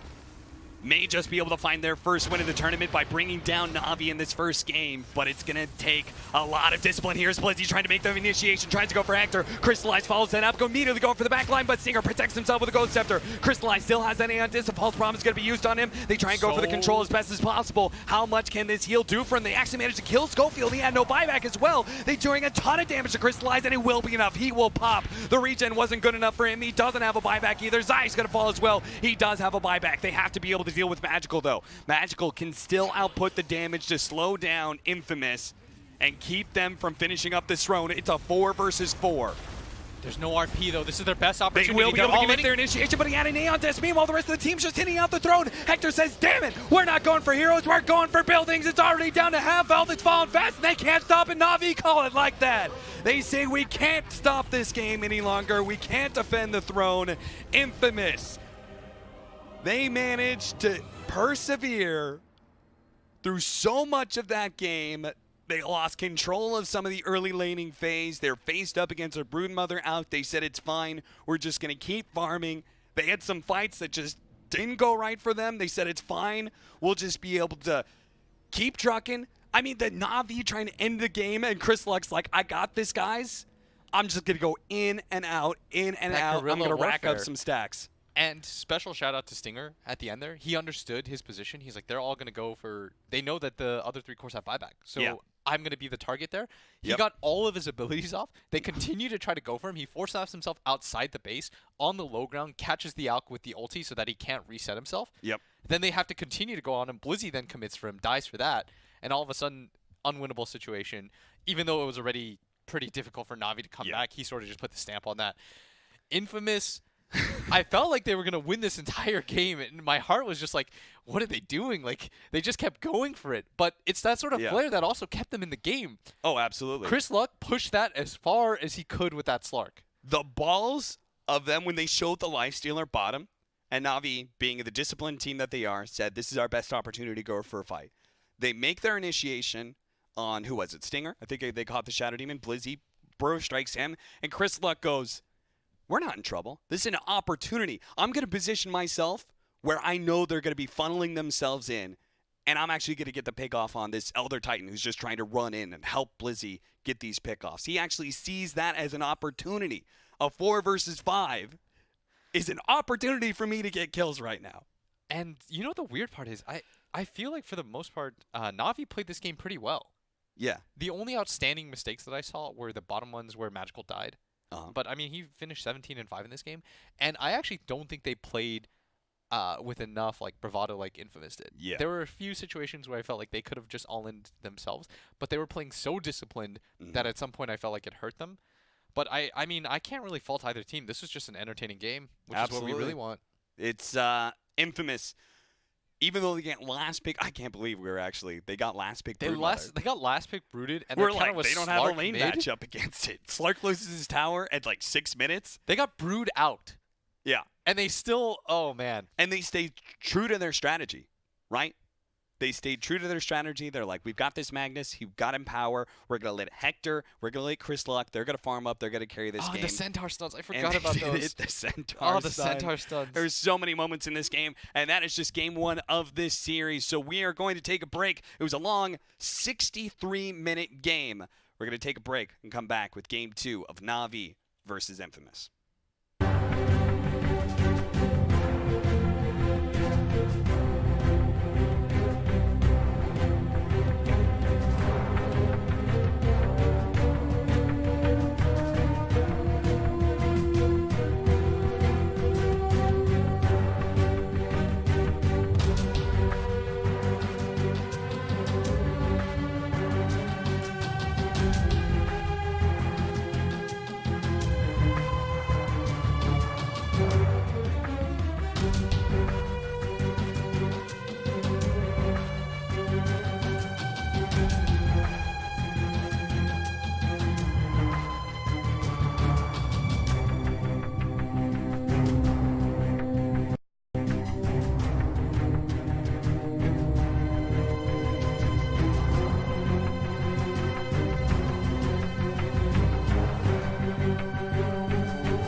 Welcome back. It's game 2 of Infamous versus Navi. It was a very exciting game 1, especially I'm sure a lot of you just like tuned into the end of that one was at what the hell is happening. But Infamous, through a combination of bravado, flair, strong strategy as well. Like I think their idea of how to be able to beat this Alk and even the last pick Broodmother that happened, they still had a general good concept of it. Just a little bit of lack of discipline almost cost them the game. I felt like they could have won that game in like 40 minutes. Yeah, But, for sure. You know, a win is a win. A win is a win. A win is a win at this I mean, point. maybe you just wore Navi down because you gave them a glimmer of hope. Dude, they wore me down. I was tired after that game. And that's our first game. That is our very first game. I got so emotionally invested in of the day. like who would win or lose at that point that Mhm. I was just like, oh my lord. And it's hype too, guys, because personally speaking, like I genuinely I won't convince a lot of you, but like I don't have bias. But Mhm. it is hype to see Infamous win. Yeah. Because Because they're genuinely, an underdog. yeah, I thought they were gonna. No matter, you could be the biggest SA fan in the world, but you know they are the underdog going into it. Yeah, I thought there was a chance that they won only like 1 or 2 games. Maybe they still do, but at least they took this one. Yeah. They are on equal footing with EG right now, which says more about us than it does about Oh, absolutely. About like, NA. That could be our bottom place matchup. Can you potentially. imagine Yeah. a world in which it's like they're tied for some reason and Yeah. it's like to get to the main, it's Infamous. Dude, what I mean, if Infamous 2-0's Navi, then maybe it's Navi versus EG for the bottom of the group. Like, who knows? Like, There's a lot of that's the crazy thing. situations that can happen. TI, this TI, like every single TI that happens, the skill gap between the tier 1 and tier 2 teams gets closer and closer and closer, and obviously this year is going to be the closest of all. So let's jump into the draft, as our first pick is already out from Navi. It's an Enchantress. That's a interesting first pick. I think it's a hero that has steadily been gaining a little bit in my mind, just because I think the laning potential of the hero is very strong, and it offers you some flexibility. Not like a ton, but it offers you some. And we have Nyx Assassin, who I actually think is a pretty good way to deal with. Yeah. Break mechanic? I mean, that's what I was laughing about. I think it's Because of the slow break of... I think it's the funniest, one of the funniest interactions in Dota, which is Nyx Assassin counters Enchantress, the untouchable, but first you have to actually hit him once. Can't you just keep moving around his Eng? Yeah, if you keep moving around, like if you get enough distance away from the Nyx Assassin, that his attack gets canceled and he has to redo it. So, it's tough. So if Blizzy's playing this Eng, just don't stop moving. Don't stop moving. Keep on your toes. Or your hooves. Your hooves. Your hooves. Infamous second pick, Okay. Leshrac, which So is they have 2 different ways to deal with the Eng now. Yeah. 2 strong ways to deal with the Eng. one way is a break mechanic where you right-click her, and the other one is a bunch of AoE damage that you never right-click her. Overwhelming magic damage. Yeah. Not a bad idea. The kind of magic damage that you can't just say, oh, I'll just get a hood. It'll be okay. I'll walk this off. Did you put a lemon in your... Or a lime? It was lemons, then they ran out of lemons, and now I put lime. How is that going to... We're talking about my tea. How is that going to work? Lemon and honey is like a good way to Lime, though. help your throat. There's very little difference between lemons and limes. Oh, really? The curative properties of them. Oh, okay. Because, If you think about it, they're just both citrus. my which girlfriend is- was making that's what helps guac, a lot. Yeah. and she doesn't really... I mean, she's European, so, you know, I can forgive her, but Okay. she thought... She had seen me make it a few times, and Uh-huh. all she had was lemons and not limes. And she was like, this is Yes. disgusting. For that situation, there is a big difference between them. She But for figured- your throat, it's like they're both citrus. I was like, so. when did you figure it out that, you know, you use lemons? She was like, I figured it out pretty quickly as soon as I took the first bite. Alchemist again. Infamous are saying, go ahead. Dude, Alk is jacked. Like, his arms are, like, veiny and huge, but he's got a bit of, like, a power lifter Yeah, gut. he's got, yeah, exactly. He's got that power lifter gut where they're like, it doesn't really matter if Yeah. my belly's showing because I'm such a beast Yeah. anyway. I mean, honestly, if you think about it, he's got another dude that he has to constantly carry around. Yeah. That's like, you know, that's training with, like, 50 pounds on you. That's Goku. Hey, he's also, let's be real, not to call the competitive integrity of this competition into question, but Yes. he's definitely on roids. Yeah, for sure. Because that's he's what not- chemical rage is. He's not all natty. He's literally roiding out right now. He's honestly, I don't want to say anything, but he's definitely he's juicy. He's got some picograms in him.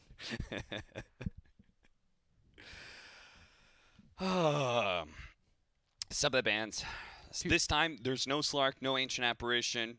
We didn't see a last game, but we've seen it as one of the best counters to Alchemist in previous matchups. So Infamous may have to take a different approach. They can still get the Lifestealer, but it definitely felt like the Slark was the real good answer to Alch. Oh, for sure. They seem to really like that. And the funny part is that Navi agrees. They're like, you know what the problem was? This Mag, this Slark, and this AA. Yeah. So now let's get rid of all the counters. And it would be a huge boon to, I think, Infamous, just their confidence. If they could knock off this Alch again. Yeah. And you know what? That would probably have longer implications for Navi as well. Yeah. Because people are going to look at this and say, like, Navi's Alch is not everyone else's Alch. Mhm. Like, this is, for me anyways, this is a statement game for both teams. Yeah. If Because Navi we've wins seen this, much better teams yes. test the give a team Alchemist and see if we can beat And it. they've lost the lesser And teams. they've lost. But Infamous, I'd argue, is a worse team than Navi, even though they just beat them. But the Alch principle, it's always interesting. It's like, what team can beat Dro at this major will be able to win. Yeah. What team can beat Leshrac at TI5 can win. Like, what is the OP hero that a lot of the pros agree on, and what is your, what is your solution? Like, what are you gonna roll the die as? Although I just heard EG gave up Alch Chen, and let me say that is crazy. Didn't work for Liquid. It's Let me certainly not say going to that work for is- EG. Yeah, that is not the Dude, both those teams do not look great right now. what Liquid and EG. Yeah. Liquid looks a lot better than EG. Let me say. That's probably true. Pull out. We can't check the. Can you check the? Can you load it so that? Can you load up the standings for me? Like the in-depth ones. I just want to see how the games are going so far. Yeah. And that way we can update the homies. If you guys are watching this game, I know we're like stream 5, but like thank you. You keep us food on the table. Appreciate it. And you guys I'm pretty are, sure they're not here for us. I'm pretty sure they're either Navi or Infamous fans. I mean, for sure, but like that you're ride with the team that you're gonna ride but with. but if you're listening to this, it means you haven't muted us. Yes. Dope. It's like if you're reading this, it's already too late. Yeah. Navi Infamous. Oh, that's a Jug. Here's your standings. So I've seen Jug versus Alch before. Multiple times, in fact. It was Pycat.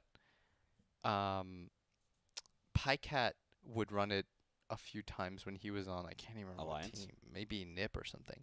I saw it like twice. And I don't really, it's interesting because obviously the spin and the healing ward are very useful, but it feels like your hero tops out at some point. Yeah.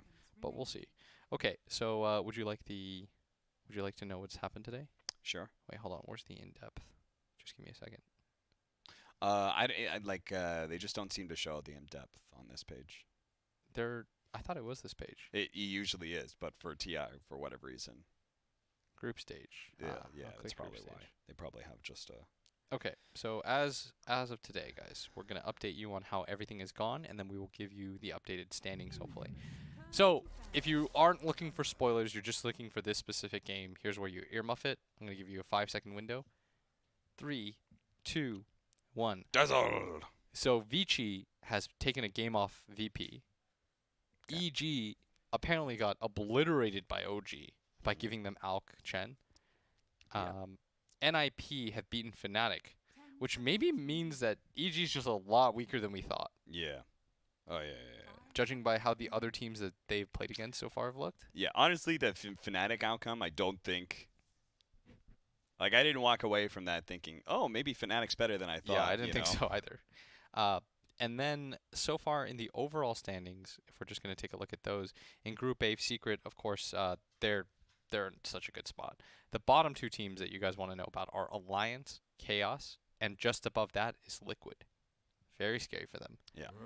In Group B, we have Vici heading things up with OG, a team where, honestly, a lot of people were hating on before this event, but, maybe this is just their tournament. And at the bottom two, we have Infamous and NIP, but that's a little bit of a fool because EG have played more games than some of these teams. Yeah, they played a whole series more that they've gone 1-1. Yes. RNG, Infamous, and NIP have only played one series. Obviously, Infamous is in the middle of their second series, which they've already got one win in, which means even if they lose this game, they would actually be right there with EG.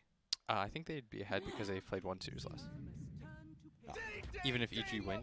Oh, EG's played 3 series? Yeah. Oh, that's This right, is because their third they're in series the right OG now. right They're now. 0-2 Fnatic, 1-1 Navi, and if they go 0-2 against OG, they'd actually be last in the group right now Yeah.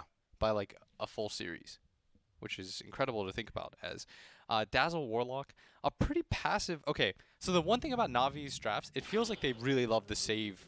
And look at this. Last pick, Broodmother us? Nah, we last pick Broodmother you. Oh, that's fun. That's dirty. I like it. I'm presuming it. Does it actually beat Dazzle that hard? I don't think it does. Because you have Shadow. First of all, like Poison Touch is going to win the lane initially. And then you have Shadow Wave to deal with some Spiderlings.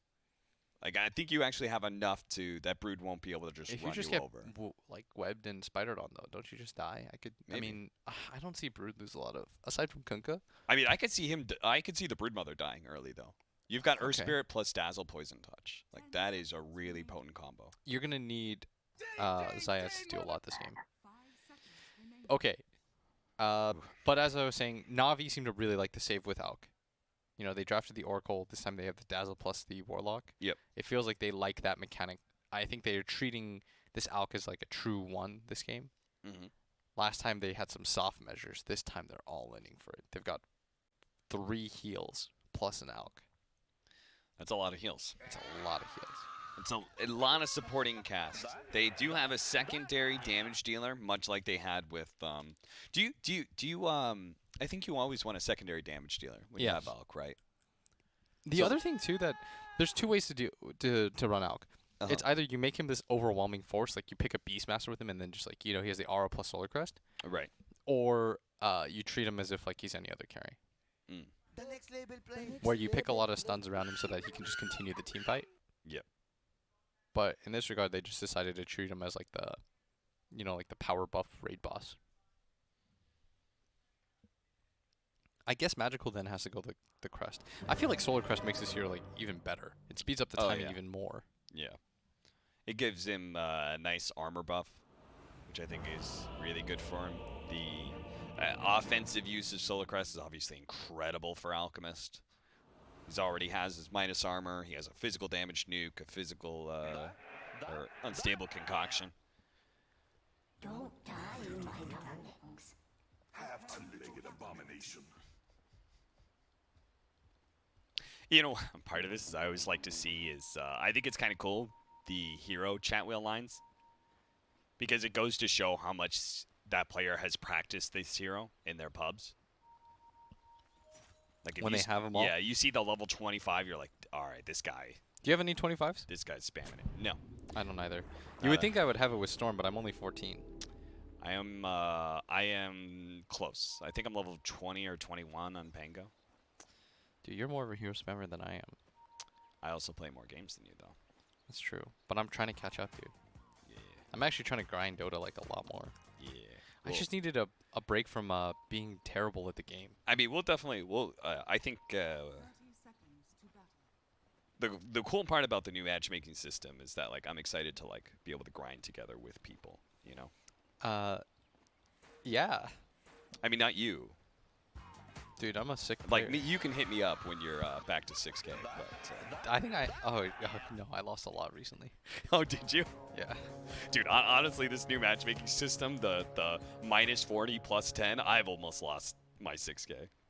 I was almost 7K right before TI, and then the new matchmaking system came out. and I Yeah, but just- you're terrible, and like I'm actually Oh, hold that thought. We gonna lose Stinger? Or sorry, it's not Stinger. Stinger's right now the one just trying to catch the Earth Spirit and set up Whisper. And now that Whisper's here, he actually has the level 1 split Earth to make sure they get 1 stun into the follow-up chain stun from Schofield, and Zaitz will They've surrounded him. ball. They're Get gonna 'em. give it to Whisper. Oh, they're core givers. Yeah. You know, there's 2 types of teams. There's either the guys that, you know, they're going to right-click as furiously as they can to get the last hit, Yep. or they're going to give their cores the kills. Yep. Alliance their supports will right-click furiously. Yep. Insania is getting that last hit. OG will do everything they can to give the last hit to their cores. So like you know how to divide them.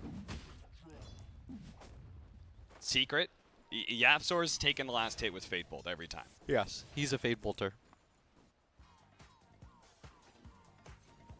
I mean, I admire it. What an alpha play, as Magical is in fact top. They've switched things around so that crystallizes one-on-one against the Brute. Disruption into spin. Zayd's trying to get the roll away, but is hit by Schofield's Impale. Dude, what a stun! The Earth Spirit dies And they again. give him the last hit again. They're going to risk it so that he gets the last hit every time as top lane. I mean, Whisper... The best part about this situation, when you're in a one-on-one and you're in the safe lane, it feels fine. Yeah.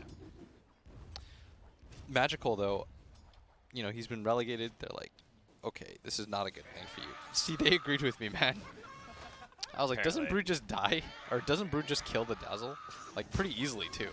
Because if you think about it, if he ever isolates you and you're not in your creeps, you're dead. Yeah.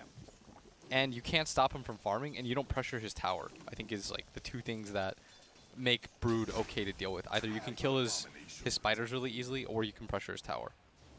And I don't think that Dazzle does either of those. Then again, I didn't think Slark did either, you know. Whoopee. That was so wild. That was. Seeing a Broodmother like take a tower by 6 minutes and then have all this map control and them never being down by more than 3k Hector, during man. that first like Apparently 20 Hector's minutes. just the best player we've never heard of. Yeah. Stinger. Setting up the Impale, but they didn't feel like they could really go for it. Yeah, Blizzy still had cooldown for not of a second on his Nature's Attendance, but with it back up, just a little bit scared to do so. As Whisper is, I mean, he's not doing terrible in the top lane, like at least when it comes to levels, and that's really what you want on this hero. You will flash farm and catch up on this hero, as he's actually gonna go for the fight, and that'll be a mistake. Yeah, but he's right next to the trees, so he may get hit by the poison touch, but they can't reset it.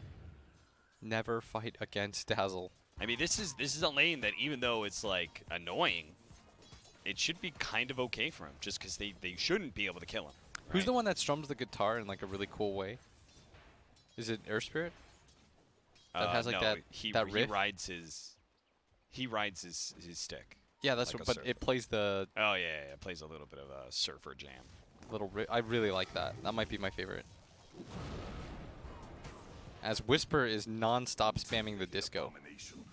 Literally Yeah. hasn't stopped since the lane started. I mean, there's not a whole lot for him to do, right? He just keeps on battling against an Echo, so. Or as Slacks calls him, Sonico. Sonico. Poor sweet Sonico.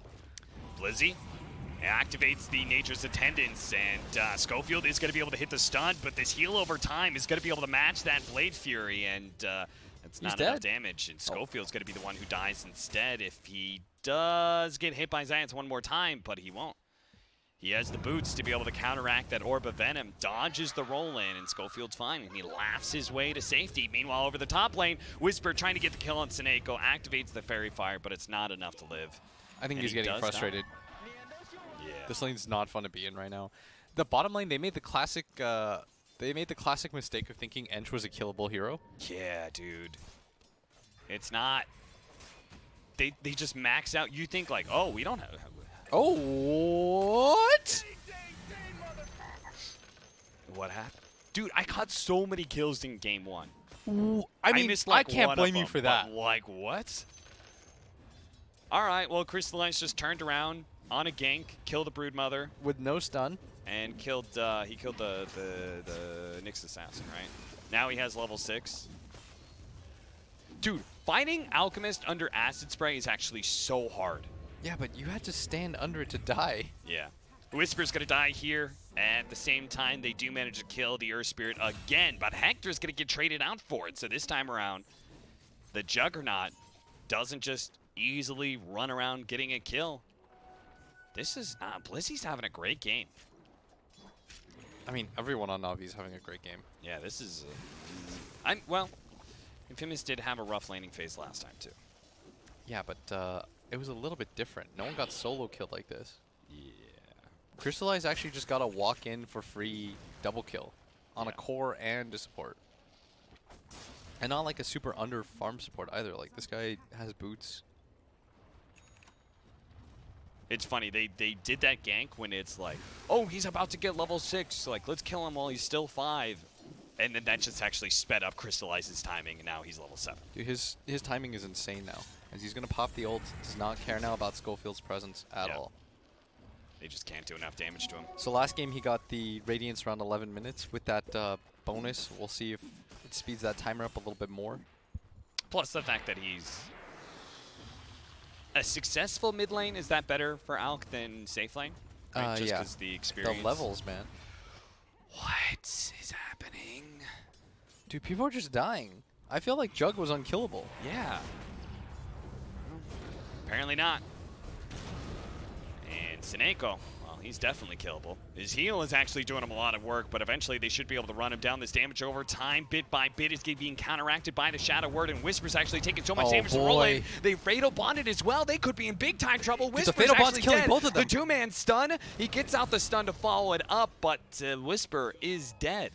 Wow. Navi is working him right now. They are thoroughly outplaying Infamous. They really are. And look at this Crystallize. You know, he's saying, I'm not a slouch in mid lane. I know how to stack camps. The Radiant Sign Alchemist is I feel like, dirt. Because you're so close to that camp, you'll just never miss it. Zion's trying to get the roll away, but Hector sticks right next to him. The Shadow is still going to be enough. It keeps on out-healing this damage over time from Infamous, whether it's the Blade Fury coming out from the Juggernaut or the Edict attempt by the Leshrac. They just can't seem to finish the job. This is twice now where they've gone for it. They've committed quite hard for the kill. Haven't ended up with it. And 7-3, this game doesn't get easier, Cap. This was your last pick Brood to try to have a similar game, and it was pretty disastrous, if I'm honest with you. Centaur running in. Blizzy gonna get a solo kill on Whisper. Look at the difference between these offlaners. Level 7, almost level 8 Blizzy. Whisper, only level 4. Nice kickback. Hector uses that opportunity to get a Blade Fury on top of Magical. He might be able to get the kill if he throws out the Omni Slash, and he doesn't actually have a Shallow Grave, so Magical is dead. Disaster strikes as Science thought it was an opportunity to get some damage on Hector, actually kills his core.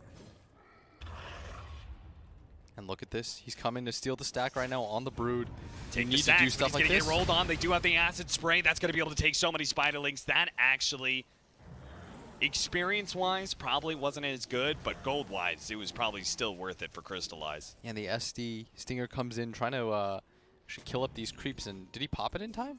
I don't think so, because Crystallize did just get a good amount of gold. And he's going to get the ward. He got 134 gold for that. They're in such a good position right now.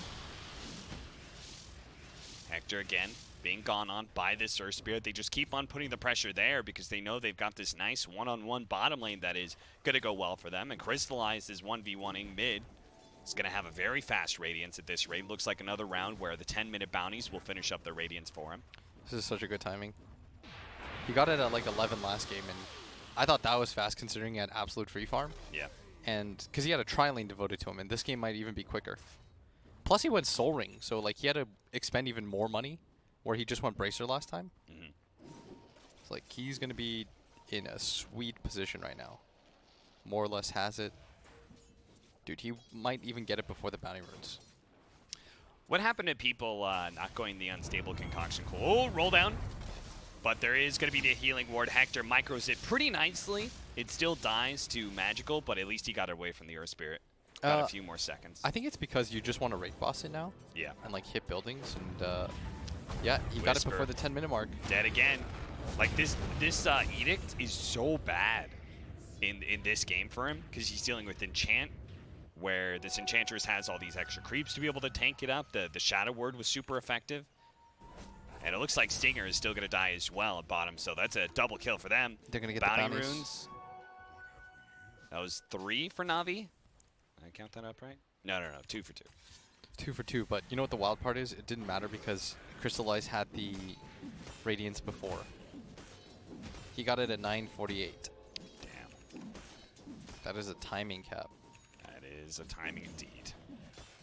which means he's already 1,000 gold into his Blink Dagger. A fast Blink Dagger this game is going to be ruthless. God, this timing is, it just gets better and better.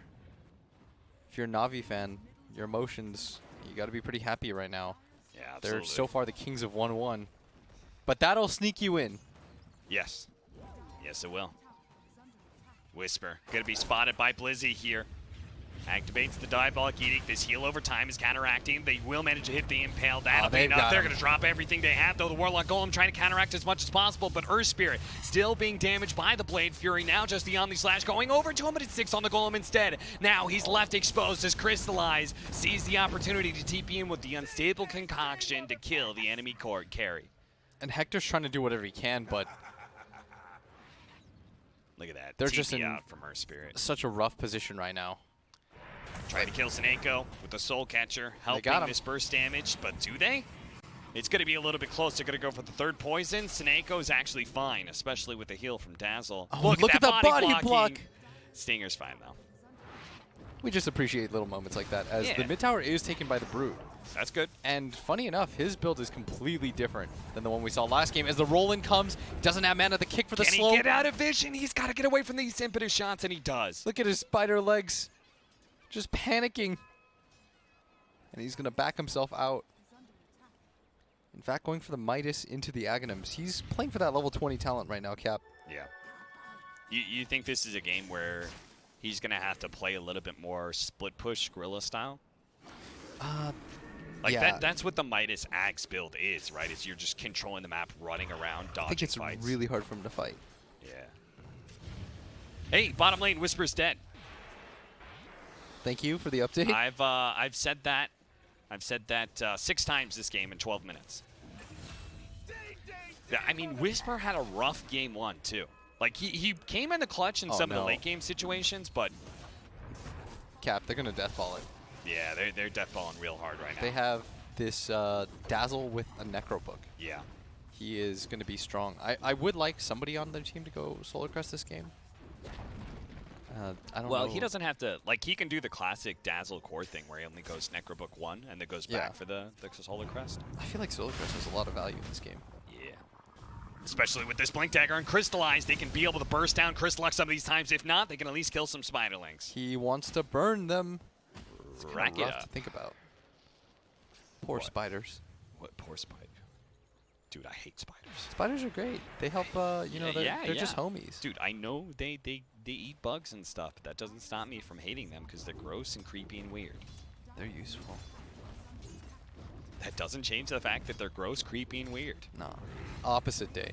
As Whisper's going to take this bottom tower, or at least trying to, and the trade will be this mid tower, and maybe they just continue to go for it. This is the right idea, though, right? If you're at this point and Navi's deathballing, you literally just stay away from them and try and take as many towers as possible to Oh, look at this. He's going for Greaves. They're really going to deathball this at some point. They're just going to be impossible to kill. Greaves, they're going to have 4 forms of healing. They have a counter-initiate tool with the Warlock Golem. I will say, I think as the game goes on, like in an ultra-late situation, they will lose. Navi will? Yeah, I think so. Because they have a Dazzle core. Yeah, with the type of heroes that they have, I could see them losing. Zions, they know he's here because the Diabolic Edict has spotted him out. They're going to try and run him down, but Crystallock, thanks to that damage over time, he's like, oh no, my Spiderlings, my poor babies, I had to retreat, but Whisper will be left behind. Couldn't do enough damage to kill anybody. So many hits of the Poison Touch. Yeah. 2 and 7 and 0 now for Whisper. His Tusk had a rough time for the first 40 minutes of the game, and it's looking like a repeat performance here in game 2.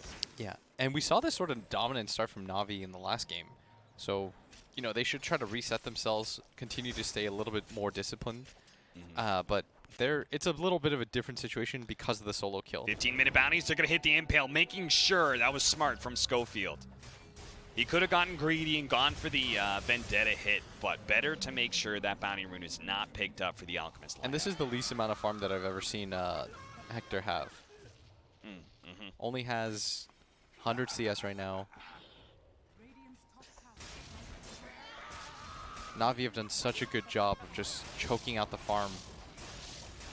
relatively speaking, it's not that bad from Hector, right? But with his performances so far, he's been so good at finding farm Yes. that this is subpar for him. And in this game, they've done such a good job of shutting him out. They've been following him around, making life hard for him, sticking the Enchantress in his lane.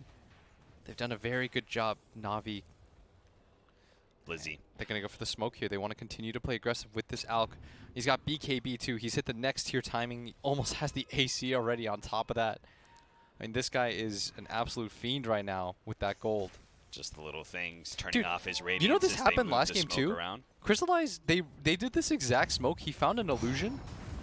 Whoa! They still managed to hit him with the roll-in, but he's on the high ground. They just need to stay out of vision. Don't get spotted by the unstable concoction, but he does. Out of a spider he goes, but he has the Aghanim Scepter underneath the tier 2 as Cap, well. Navi this can't exact go same for thing it. happened in the last game. Yeah. Yeah, like literally the exact same situation. That's crazy. They're going to force down this tier 2. Schofield trying to hit the impale right now. Pump faking a few times, but he knows. He's like, nope. Can't save you, Stinger. I've just got to get away from Crystallize, who's prepping that unstable concoction. Navi will turn back to the tier 2. Look at this. They're going to protect their catapult. What a team. Whisper is doing the same thing, though. Like, he's just going all in for these side lane towers every single time. He doesn't care about his life. That's why Navi are just going to go for the high ground. They should go for this. We're saying we're unkillable. You can't stop us. So hit all the tier 2s you want. We're going to go straight for your base. We're going to go for Stinger, try to slow this entire thing down. Hector shows up with a healing ward, but look at the Necronomicon's just running at that healing ward as best as possible. Does manage to pick it up, and Hector takes a lot of damage. He's not going to feel good about fighting right now, especially with no Omni Slash. So that's going to be a tier 3 dead. Whisper just keeps it going at the tier 2. I think Infamous, as sad as this is the best play they have. Yeah, they can't actually fight. They will lose a 5-on-5, let me tell you. Yeah. Especially against the Rock, as this is the second time Stinger's popped out, and last 2 times he's died for it, but with the BKB on this Alk, 17-minute racks, this is so well done right now by Navi. Going to come in from behind, though. They're saying maybe we do have to try and fight. They've already lost their melee barracks, but they're going to go for it anyway. Crystallize gets stunned. Crystallize. He's going to be stunned up by his own unstable concoction. They have to throw out the early Shallow Grave Whisper. Yule Simpsons himself. Meanwhile, the Omni Slash is able to finish off that Earth Spirit. Stinger gets run down by the cores of Dazzle, and it looks like the healing was still too much. Even with the chain stunning on Crystallize, he honestly did not get close to death. Even with the Shallow Grave on him, he was good 50% or more the entire time. They will be able to grab a creep wave here, but spin out. Will be able to dodge that unstable concoction. Can't dodge the impetus shots, though, and that's why Hector will fall. Way too strong right now at this point.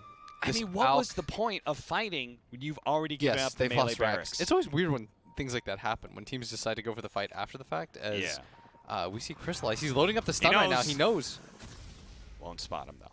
If the neutral creep had hit him. Yeah. But Crystallize, I like how aggressive he's being anyways in this game. And Navi, it feels like they learned from last game. They're like, we probably played that a little bit too carefully, in fact. And they're just sort of going for it non-stop, keeping the pressure up. And I feel like the only thing that's changed is they don't have the Warlock Rock, but I don't even know if that changes too much. I feel like with the AC, it's strong enough to offset what they just lost, and they should just go for it again. It's kind of surprising to me that they're only down by 7,000 net worth on Infamous. Then again, they do have a Broodmother. Yes. So, The a Brood will Broodmother keep with you- Midas as well. The Brood will keep you relatively even-spirited. Yeah. But this top push is going to be hot and heavy, and the AC has now been complete. I mean, his build is not designed to fight, and Navi, they're taking full advantage of that, right? They're just like saying, well, since you can't fight us. Congrats on all your webs. Yeah. We're really happy for you. Navi, if they want to be super disciplined, they could go for the Roche, but Cap, they're taking a page out of Infamous's book. They're going to go for the 4-on-5. Yeah. And in a mirrored situation, they're going to lose the Courier to the Brood, and they don't seem to care. They're just sort of going for it. They've got the AC on Crystallize.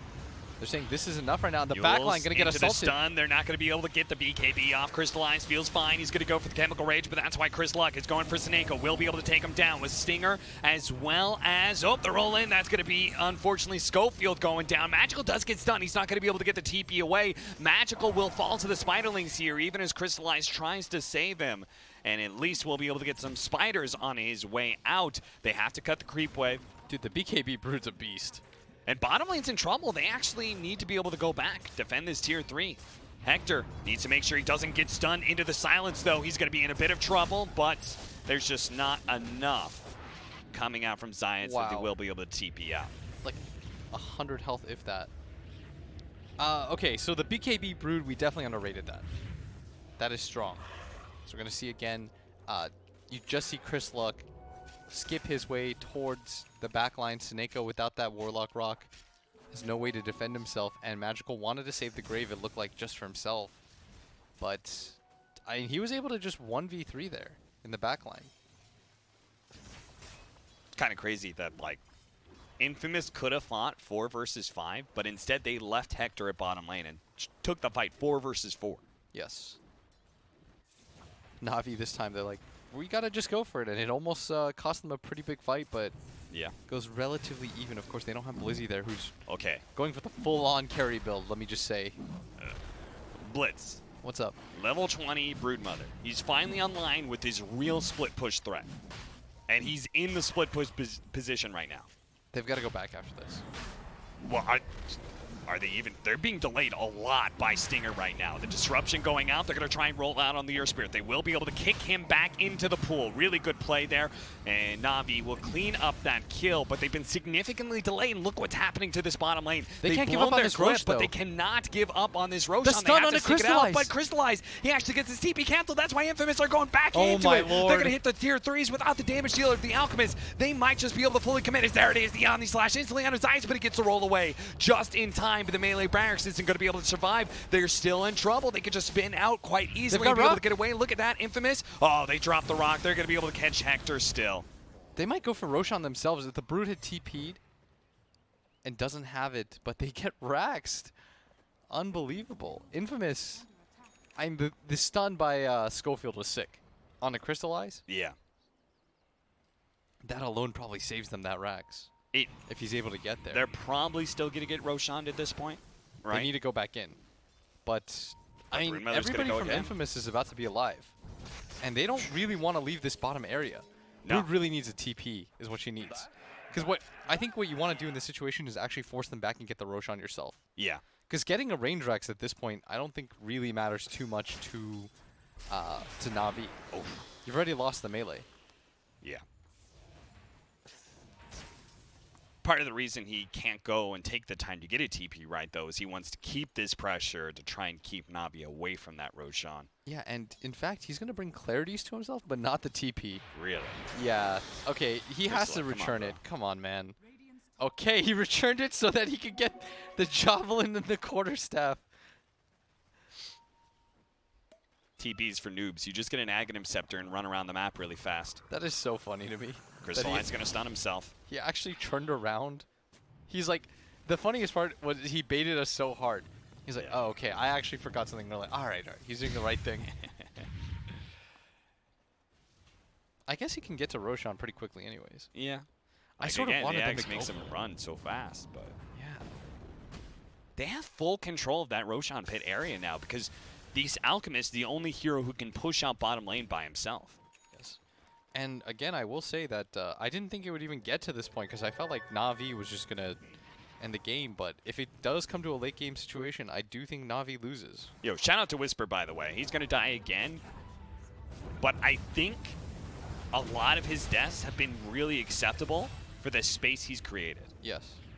Although, at the same time, Navi's really happy with that. Yeah. I think it's acceptable, but I think it even loses them Rax, or not Rax, Roche as a result of that death. So, like, it's kind of okay, but at the same time, like, you don't have that 5-on-5 threat anymore. Yeah. So I don't actually think it's I think that in good. Whisper's head, he was like, oh, but this means Chris Luck can push in bottom, but we already talked about it. Pushing in bottom again doesn't actually change anything. Navi, they're going to try and contest the Roshan, but this time, they immediately jump on the hero that chose themselves. Singer's going to get caught. Schofield just kind of running in, stunning up some heroes as fast as possible. Buy time. That's all you got to do, because mid lane, the tier 2 is already gone, and here comes Big Daddy Broodmother. Chris Luck runs into the barracks, and they can't actually finish up Roshan. Look at this. Alchemist has to come back. It's a Dazzle alone inside the pit to try and finish up Roche, and he can't do it by himself. And the buyback buybacks now. are going to come in from Infamous now. The bottom range rack has been taken. And look at Hector. He's already taken that range tracks. He's going to go. He's going to be the one now. Hit the tier 3 mid. But they got the silence onto him. Hector. You should have just let the Broodmother do this job, and now Whisper, he tries to come in, but here comes Schofield, managed to hit the 2-man impale. Whisper's going to be able to follow up that stun onto Death, kill him force before the Death awake, grave? and then get him off the Guardian Graves, and now he's going to be able to get off the Shallow Grave. Turns around, gets some damage on a Whisper, but Broodmother's here. Here comes Crystallize as well, though. 2-man stun inside the pit. They do manage to get both of those kills on Roshan, a double for him, but Crystallock is still trying to fight it out. He doesn't have his course anymore with the Juggernaut dying. Now Whisper's dead as well. Crystallize just too big for him to take the one-on-one man fight. So Crystallize, he's going to root out the rest of these infamous heroes. He's going to say, damn it all, kill them, root them out at the stem, and just go back into the Roshan once 4 of them are dead. Finally, we have squashed Infamous and will be able to take Roshan themselves. The mid push, they still have creeps. They're going to lose a tier 3 tower potentially. They certainly are if these spiders can just keep on going, but Crystallize is saying enough and it's enough. I have to finish up this Roshan even if it costs us another tier 3. Yes, you actually have to prioritize at that point. It's taken so long. Wow, I can't believe the game is in this position. Absurd. This is winnable now for Infamous. Oh, it certainly is. It's winnable for both teams right now. I really thought that Navi just had it. Dude, they looked like they were indestructible. Yeah, boy, do I love being proven wrong. And then that level 20 hit for Chris Luck. I mean, you said that's what he was playing for. And as soon as he got it, he was playing in the split push position, and it changed the entire game. Oh, I love, you know when you're wrong and then you get games like this Yeah. that are just like, these two teams are destined to just, they should play each other nonstop. Best of 5. I would love to see a best of 5 with these two teams. All right, Navi well, and Infamous are both very entertaining. There's only one best of 5 in it, the International Blitz. I would, let's skip ahead. Let's go. Grand Finals. Infamous versus Navi. Moonshard coming up for Crystallize. He's fully 6 slotted. Yeah, and you have, you've got like two, like you have such similar heroes in the sense that like both their net worths are always going to look very inflated. Yeah. And now K1 Hector has come back in a big way. His net worth looking pretty reasonable himself. And then Dazzle's dropping off, like you said. Same goes with the Enchantress, actually. This Enchantress looking pretty rough to Crystallize. He's going to have to carry it himself, and he's trying to go for the kill on the Broodmother right now. Gets the Abyssal Blade, but the lifesteal's actually keeping Crystallock alive, and he's actually trying to kill Crystallize, but now the Magical shows himself. Crystallock realizes, I can't actually kill them. I need to be able to grab myself some time, and he can't get over the cliffs. He's done too much. He took too much time. He turned and fight an Aegis Alchemist. Just not the best idea. I think he really overrated his strength there. Yeah. He has 2 defensive items and a Midas. That is not enough to fight the Alk. Certainly not. That Alk is going to feast on you. And a lot of your talents are Spiderling based. Yeah. You know, he has the plus 125 spawn Spiderling damage, the plus 30 Spider's attack damage. That's not good to fight the Alk against. Yeah. Like, he doesn't care about either of those talents. So you have half your items, half your talents that don't really do anything against the Alk. He forgot where his bread is buttered, which is splitting up the map.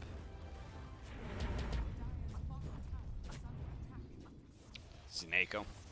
Just making sure his R key still works. They're going to go for cap. Offering is up, and they're going to go for it. Yeah. Without the Brood up. Broodmother down for 30 seconds, and Infamous are not in a good enough split push position to really force Navi back. 2-man impale. If the supports can stall this up enough, maybe Whisper can actually do it. But first, Schofield's going to have to give up his life as the Earth Spirit managed to lock him down with that silence. Back over to mid lane, though. They have to fight through the backdoor protection. It is going to be taken away as Hector pushes in that top lane. They're going to try and go for the TP out, but Crystallize is here. He's going to be able to catch Whisper. The tier 3 still falls, but Whisper will fall with it. Over to Hector. He's going to be able to get away, it looks like, as Whisper finally does die. Turn around, Omni Slash onto poor old Tsunami. But he does have a Basher. He does have a Basher, so he won't be able to just simply spin and TP away. It's not going to be that easy for Hector. He's going to run the other direction. The Impetus shot's doing so much damage, and one last swing from Crystallize gets that carry as well.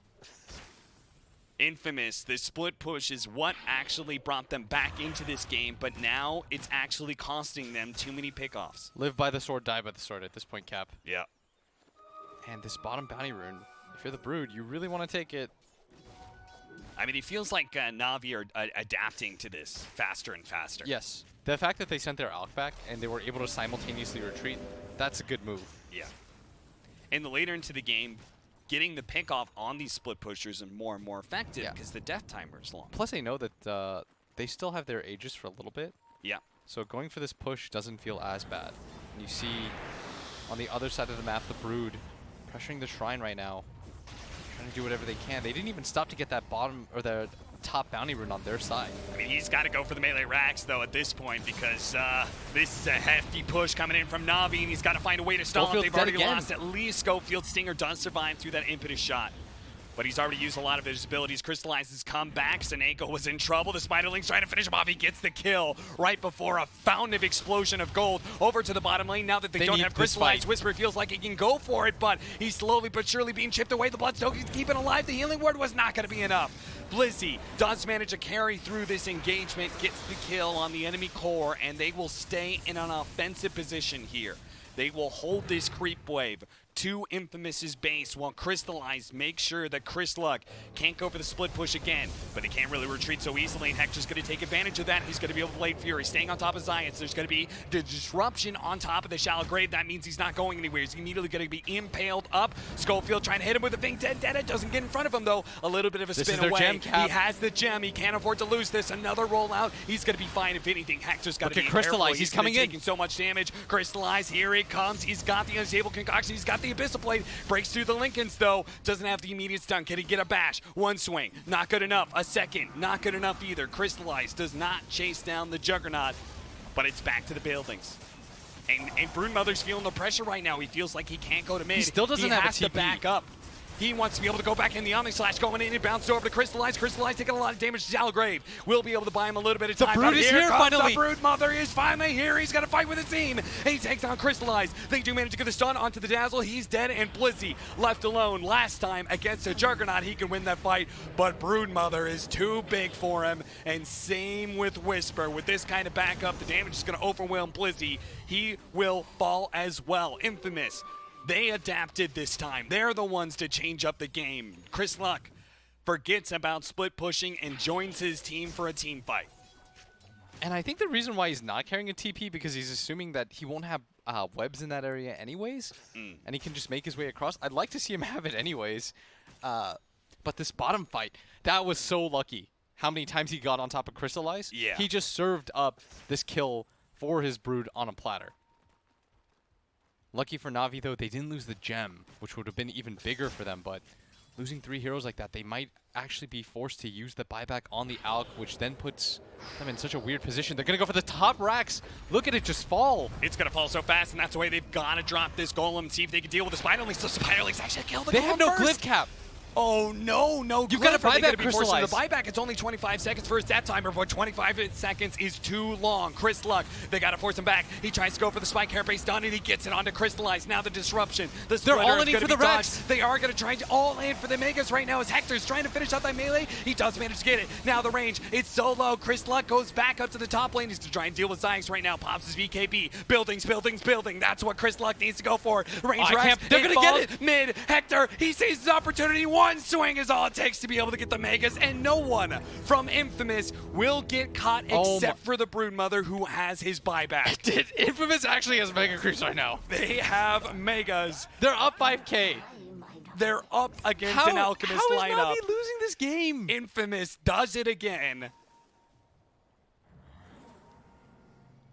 They're just going to go for it right now.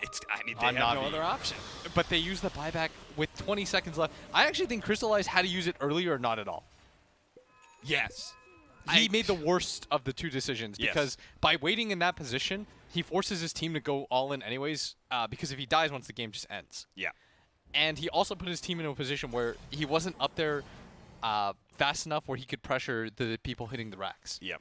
So by holding the buyback, he put himself in such a rough position, and they're going to continue to go for the split push right now. Dude, look at this. Yeah, like they know the pressure is there, but Crystallized is saying, we have to go for the They're throne. all ending for the We throne. have the death, so I'm the raid boss. They couldn't find me before. Maybe with this full-on 5-man fight inside their base, Infamous, they're finally going to be forced to do something here. They can't go for split push anymore. They can't go for the throne themselves. They have to be able to win one fight against Navi, and they can win this series. But Crystallized with a BKB, he's ripping through the throne with that Desolator. He's going for it. He's got it. He's got the chain stuck. The shallow He's grave got to it. keep him alive. Plus, he's trying to finish up. Oh and my get it. god! Navi! Woo! They get mega, but it doesn't matter. And Hector actually came back too late. He thought he had better timing. He thought of going for the throne himself for a second. There were still tier 4 towers up, and Navi took the base so quickly.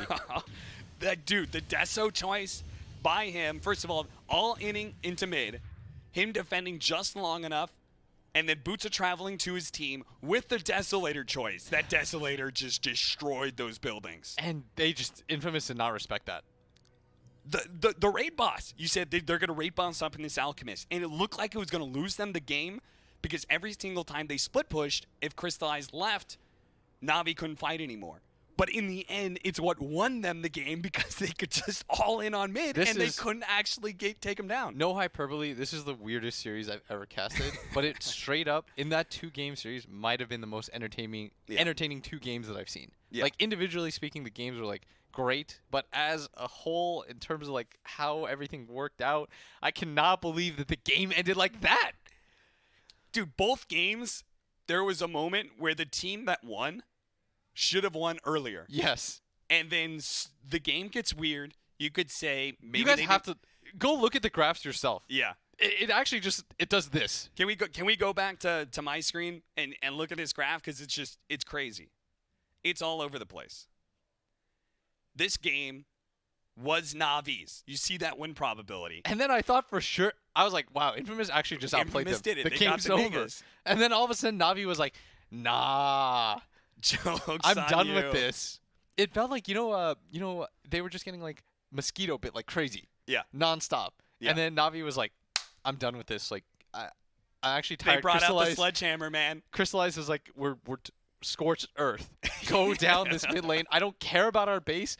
I'm so done with this split push. Yeah. And that is how that series ends. And it's going to go 1-1. Navi has gone 1-1 for every one of their series, I believe. Correct me if I'm wrong. Infamous is going to take a game off of them, so they'll go to 1-3. Yep. Still a pretty good showing by both sides. Yeah. Both team stocks like weirdly rose for me Absolutely. in this series. Absolutely. I think Navi was probably the expected team to come out on top just because they're 1-1 against OG. OG looks like a good team, so that gives them credit. In turn, Infamous actually going 1-1 with Navi raises their stock quite a bit. I think if you're a fan of either team, you should be happy with the series. Yeah. It really delivered in my mind. Absolutely. As that'll be it for us. We're going to get replaced on Stream D by Toby and Cinderin. We're going to take a break. We'll be on later for another Infamous game. We've got another Infamous series Hopefully- coming up. So if this series has won you over to Infamous, be sure to come back for that series as well.